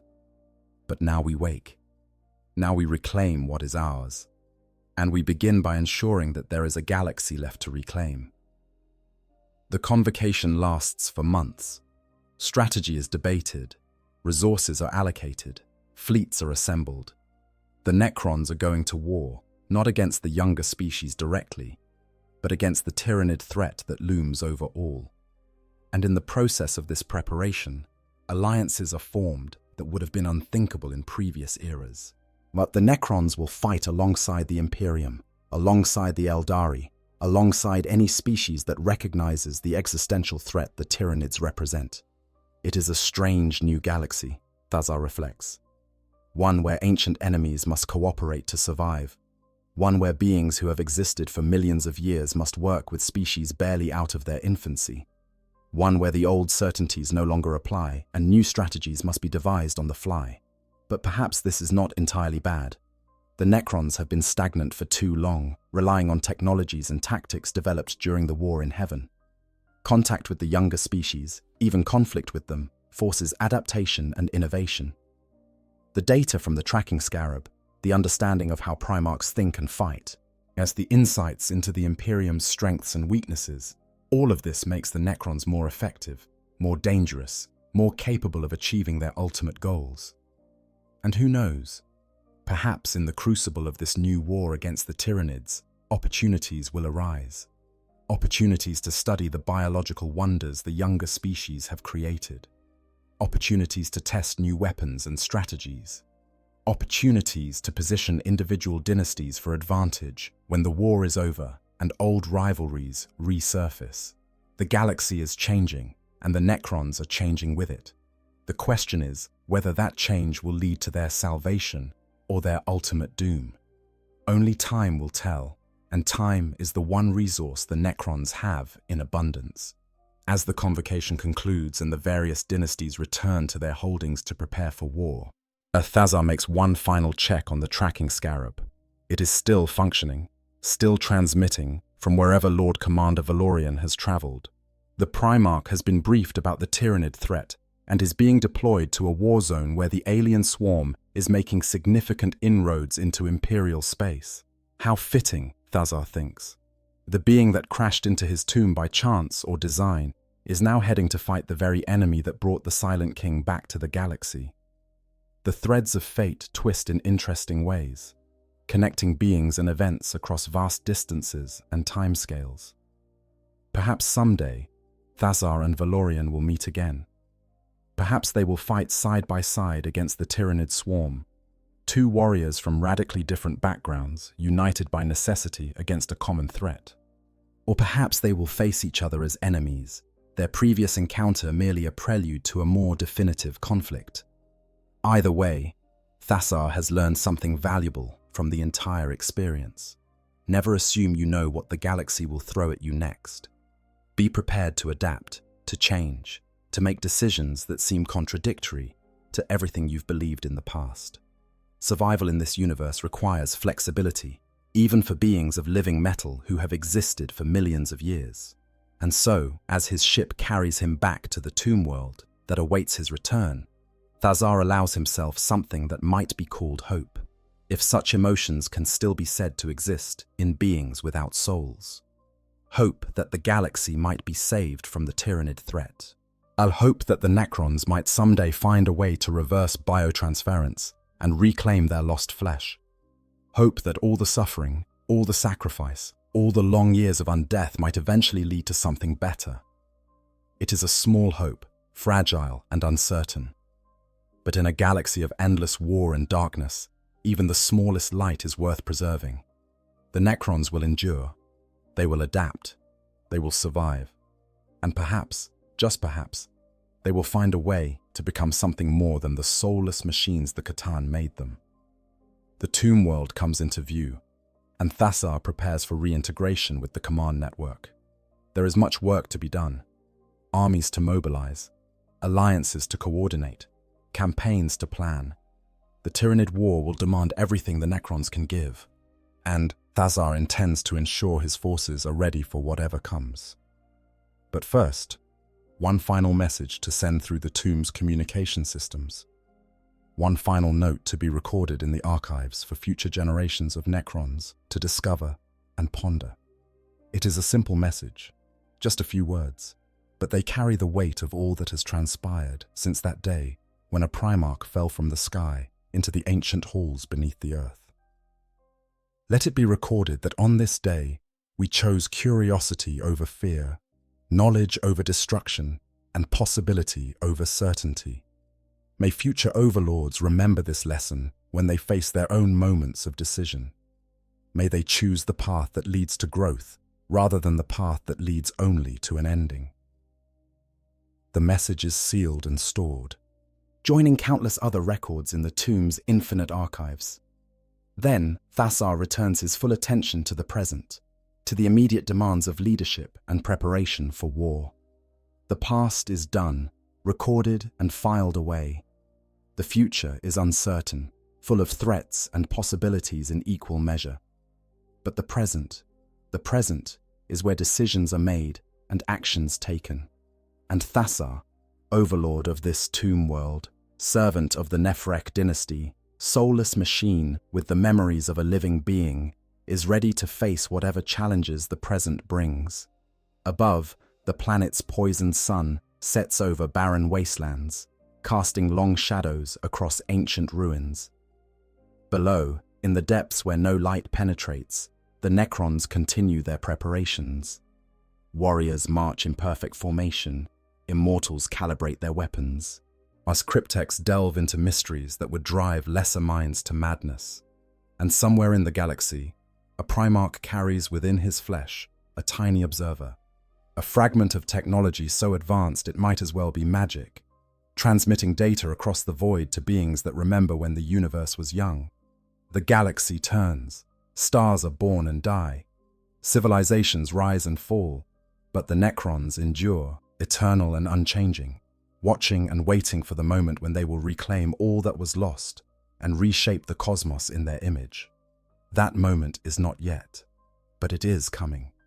And when it arrives, the younger species will finally understand what it means to face an enemy that has existed for millions of years, that has mastered the physical laws of reality itself, that cannot be reasoned with, or negotiated with, or turned aside.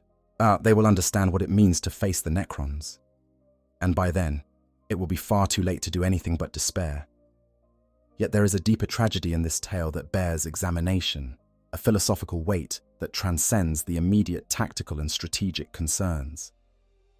When a Primarch, a being crafted through forbidden sciences and saturated with the energies of the warp, encounters the Necrons, beings who surrendered their very souls for immortality, we witness a confrontation between two fundamentally opposed approaches to transcending mortal limitations.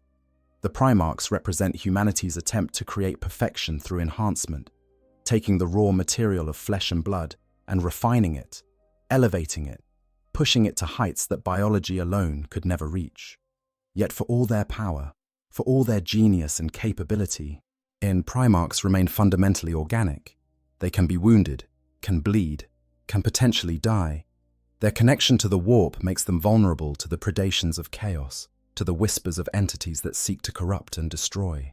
They are magnificent, yes, but also terribly fragile, in ways their creators might not have fully appreciated. The Necrons took the opposite path. Rather than enhance the flesh, they abandoned it entirely. They chose permanence over vitality, eternal existence over the richness of mortal experience. They cannot be corrupted by chaos because they no longer possess souls for chaos to corrupt. They cannot truly die because death requires life first. But in gaining this invulnerability, they lost everything that made existence worth experiencing. The taste of food, the warmth of another's touch, the simple joy of breathing clean air or feeling rain on skin, all of it traded away for an immortality that feels more like imprisonment than freedom. And so when these two radically different approaches to transcendence meet in the depths of a tomb world, what we witness is not merely a tactical encounter between potential enemies. We witness a confrontation between philosophies, between visions of what sentient beings should aspire to become. The Primarch looks upon the Necrons and sees a cautionary tale, a warning about what happens when you sacrifice your humanity in pursuit of power. The Necrons look upon the Primarch and see both what they lost and what they might someday reclaim. A reminder that flesh and soul together can achieve wonders that pure mechanism cannot. Neither side can truly win this confrontation. Well, because neither side is truly wrong. The Primarchs are right to value their connection to life and emotion, even if that connection makes them vulnerable. The Necrons are right to value their permanence and immunity to certain threats, even if that immunity comes at terrible cost. The tragedy is that there seems to be no middle path, no way to combine the strengths of both approaches without also inheriting their weaknesses. Or is there? This question haunts cryptechs like Zarek as they study the data from encounters with Primarchs. If biological engineering can reach such heights as to create beings like Lord Commander Valorian, and if that engineering can be integrated with warp energies in stable configurations, then perhaps there is hope for the Necrons after all. And perhaps the knowledge gained from studying these hybrid beings could inform efforts to reverse biotransference, to find a way back to flesh that incorporates lessons learned from millions of years as machines. But such research would take time, possibly thousands of years of careful study and experimentation. It would require cooperation between cryptechs across multiple dynasties, pooling knowledge and resources in ways that Necron political structures make difficult.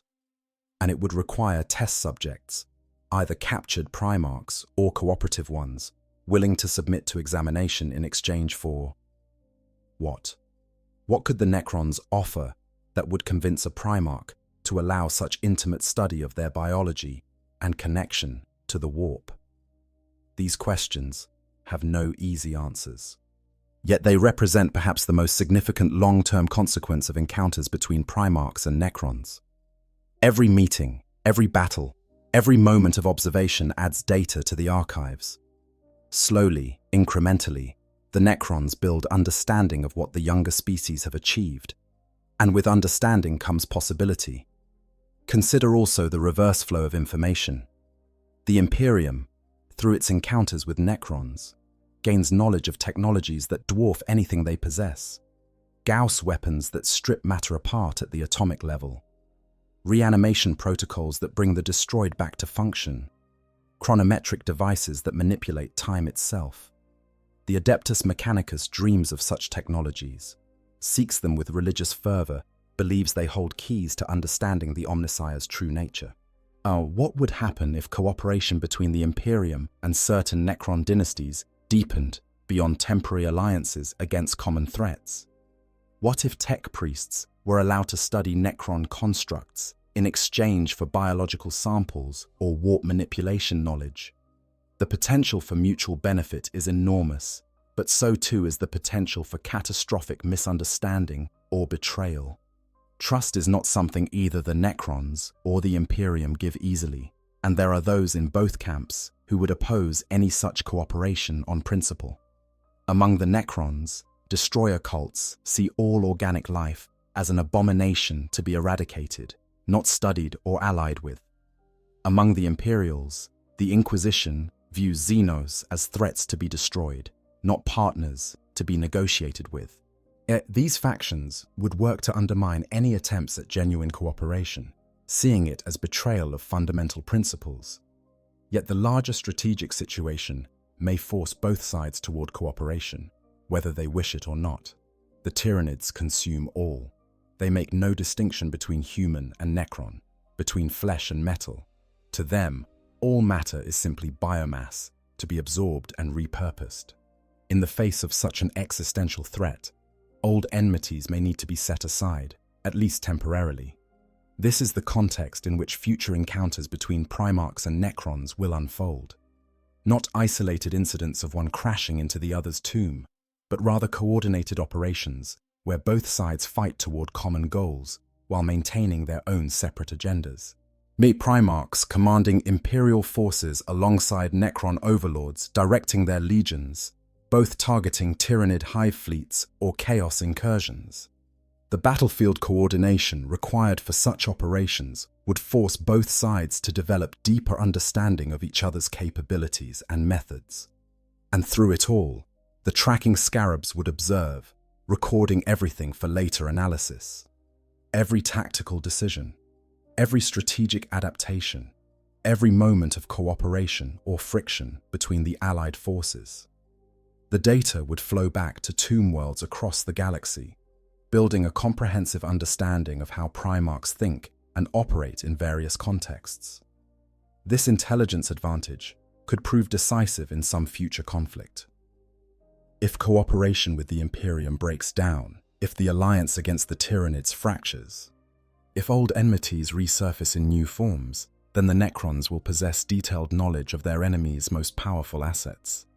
They will know how Primarchs respond to different threats, what tactics they favor, what psychological factors influence their decision-making. That knowledge could be the difference between victory and defeat in campaigns that shape the galaxy's future. But intelligence flows in both directions. The Imperium's own intelligence services, the Inquisition, and their various organs of surveillance will be studying the Necrons just as intensely. Every encounter provides data. Every battle reveals capabilities. Every alliance exposes methods and technologies. The Imperium may lack the Necrons' analytical sophistication and computational power, but they make up for it through sheer persistence and the intuitive insights their organic minds provide. So we arrive at a strange equilibrium, a balance of mutual observation and analysis, where both sides seek advantage while cooperating toward common goals. It is the kind of complex political and military situation that can persist for decades or even centuries, with neither side willing to break the alliance while external threats remain, but both sides positioning themselves for advantage when those threats are finally defeated. And what of the individual beings caught up in these larger games? Lord Commander Valorian, carrying within his flesh the tracking scarab he does not know exists, fighting battles across the galaxy while every moment is observed and recorded. Does he sometimes feel watched, even when no enemy is visible? Does his enhanced intuition whisper warnings that something is not quite right, that there are eyes upon him that should not be there? Or does the scarab's integration into his biology make it truly invisible, even to senses as refined as his? And what of Thazar, overlord of a tomb world that is but one small piece of a vast Necron empire, slowly awakening to reclaim its birthright? He made a choice that day when the Primarch crashed into his domain, a choice to observe rather than destroy, to learn rather than eliminate.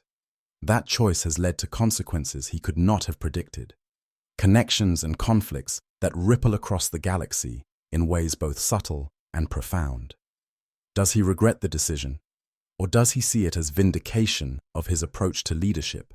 Proof that flexibility and curiosity can yield better results than rigid adherence to doctrine.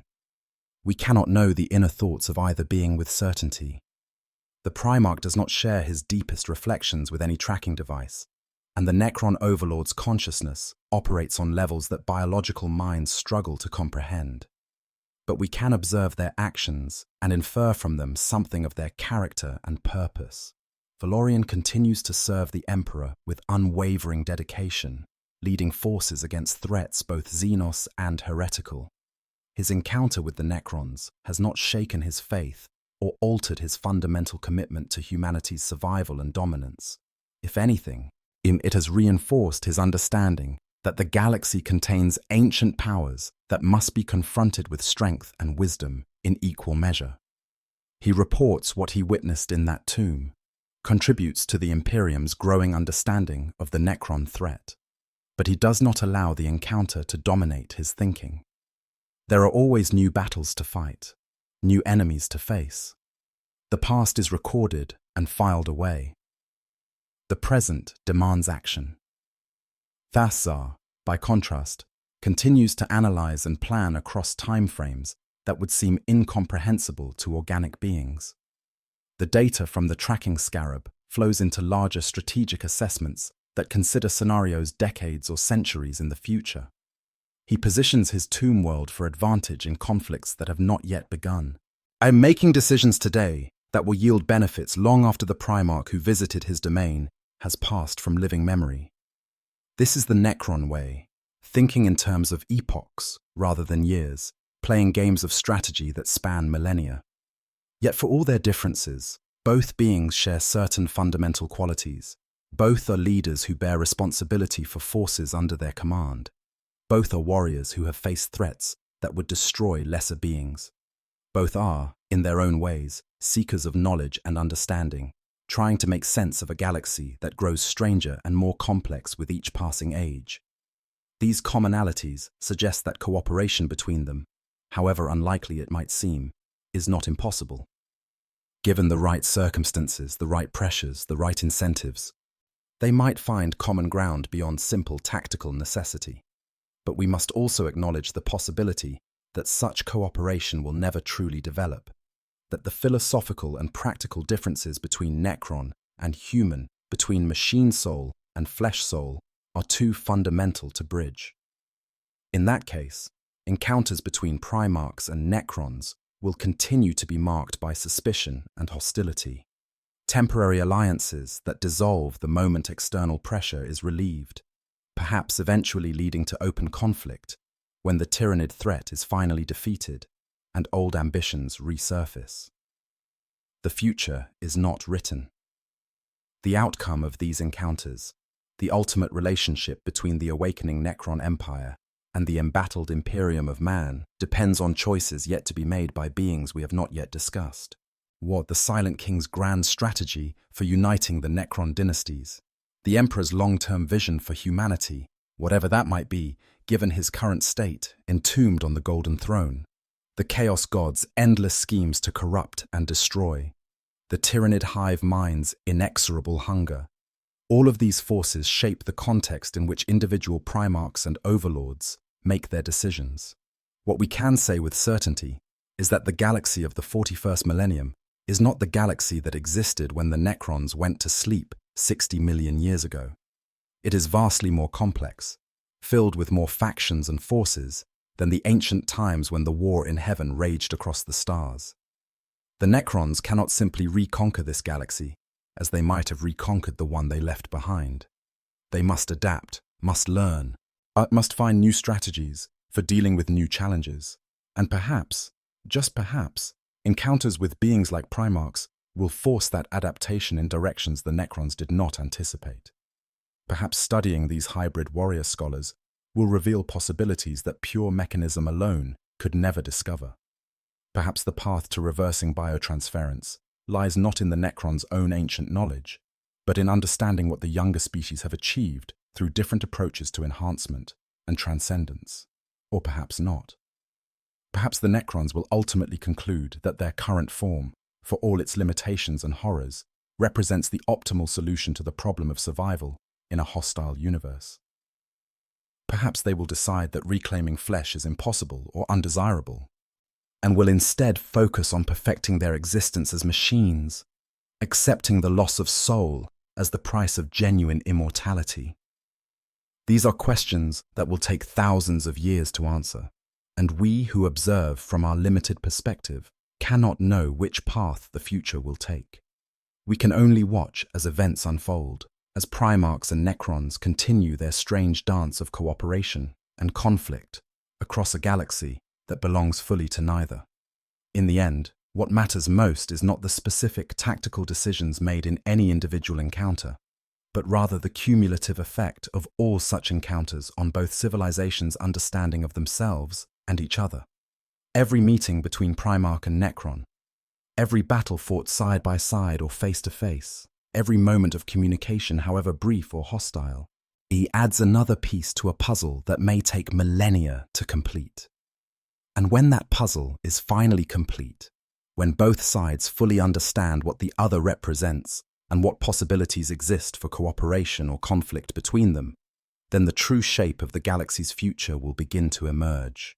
It may be a future of alliance, of combined strength directed toward common goals, or it may be a future of renewed conflict, of ancient hatreds finding new expression in a changed universe, or, most likely, it will be some complex mixture of both, with periods of cooperation alternating with periods of hostility as circumstances and leadership change. Whatever that future holds, it will be shaped in part by the choices made in encounters like the one we have explored here, the day a Primarch crashed into a Necron tomb and emerged alive. The decision to observe rather than destroy, the intelligence gathered and the patterns discerned, the slow building of understanding across the vast gulf that separates soul-forged flesh from soulless mechanism. History will record these moments, will preserve them in archives both Imperial and Necron. Future scholars of both civilizations will study them, seeking to understand how small decisions made in chaos and uncertainty led to larger consequences that shaped the galaxy's destiny. And perhaps, in that study, they will find lessons applicable to their own times, their own encounters with beings radically different from themselves.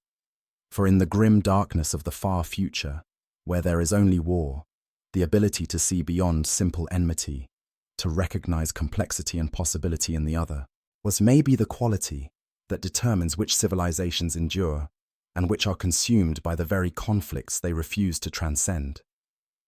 The Necrons and the Imperium both possess tremendous power.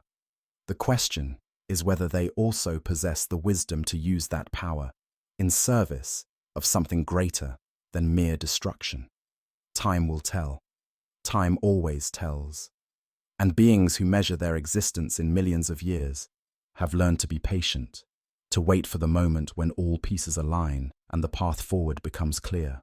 Until that moment arrives, they will watch and wait and prepare. Building strength, gathering knowledge, positioning themselves for whatever future emerges from the chaos of the present. And somewhere in that future, perhaps a Primarch and a Necron overlord will meet again. Perhaps they will recognize in each other something worth preserving despite all the differences that divide them. Perhaps they will find a way to build something new from the ruins of their ancient conflicts. Or perhaps they will simply destroy each other, as so many civilizations before them have done, adding their own chapter to the galaxy's long history of pointless violence and missed opportunities for something better. We cannot know. Not yet. The story is still being written, one encounter at a time, one decision at a time, one small choice rippling out to affect the destinies of trillions. And that, ultimately, is what makes these encounters so fascinating to contemplate. Not the immediate tactical outcomes, but the larger possibilities they represent. The chance, however small, is that being so fundamentally different might find common ground. The hope, however fragile, that intelligence and wisdom might prevail over blind hatred and fear. The dream, however unlikely, that this galaxy might someday know something other than endless war. It is a small hope in a dark universe, but it exists. And as long as it exists, there remains the possibility that the future might surprise us, that events might unfold in ways no one predicted, that new alliances and understandings might emerge from the most unlikely of encounters. A Primarch in a Necron tomb, an overlord choosing observation over destruction, a tracking scarab gathering intelligence across the years. These are the seeds from which forests of consequence might grow, given time and the right conditions. Whether those forests will be places of shelter or sources of further conflict remains to be seen, but they will grow regardless, fed by the choices made in moments of crisis, when the future hangs in balance, and every decision carries weight beyond calculation. This is the nature of a living galaxy, a place where intelligence and will shape reality in ways that pure mechanism or pure instinct never could. And it is why, despite all the darkness and horror that defines the 41st millennium, there remains something worth fighting for beyond simple survival. There remains the possibility of understanding, of growth, of becoming something more than what we are, whether that we refers to post-human demigods or ancient machines that remember the taste of mortality. In that possibility, fragile and uncertain though it may be, lies hope. If you enjoyed this deep dive into the fascinating intersection of Necron and Primarch lore in Warhammer 40,000, please consider liking this video and subscribing to the channel. There are countless stories waiting to be told from the grimdark universe where there is only war, and I'd love to explore more of them with you. Until next time, may the Emperor protect, and may the ancient dead sleep soundly in their tombs beneath your feet. I hope you guys enjoyed the story. Make sure to hit the subscribe, like, share button, whatever you want. Give me some feedback if there's any. And yeah, sleep well.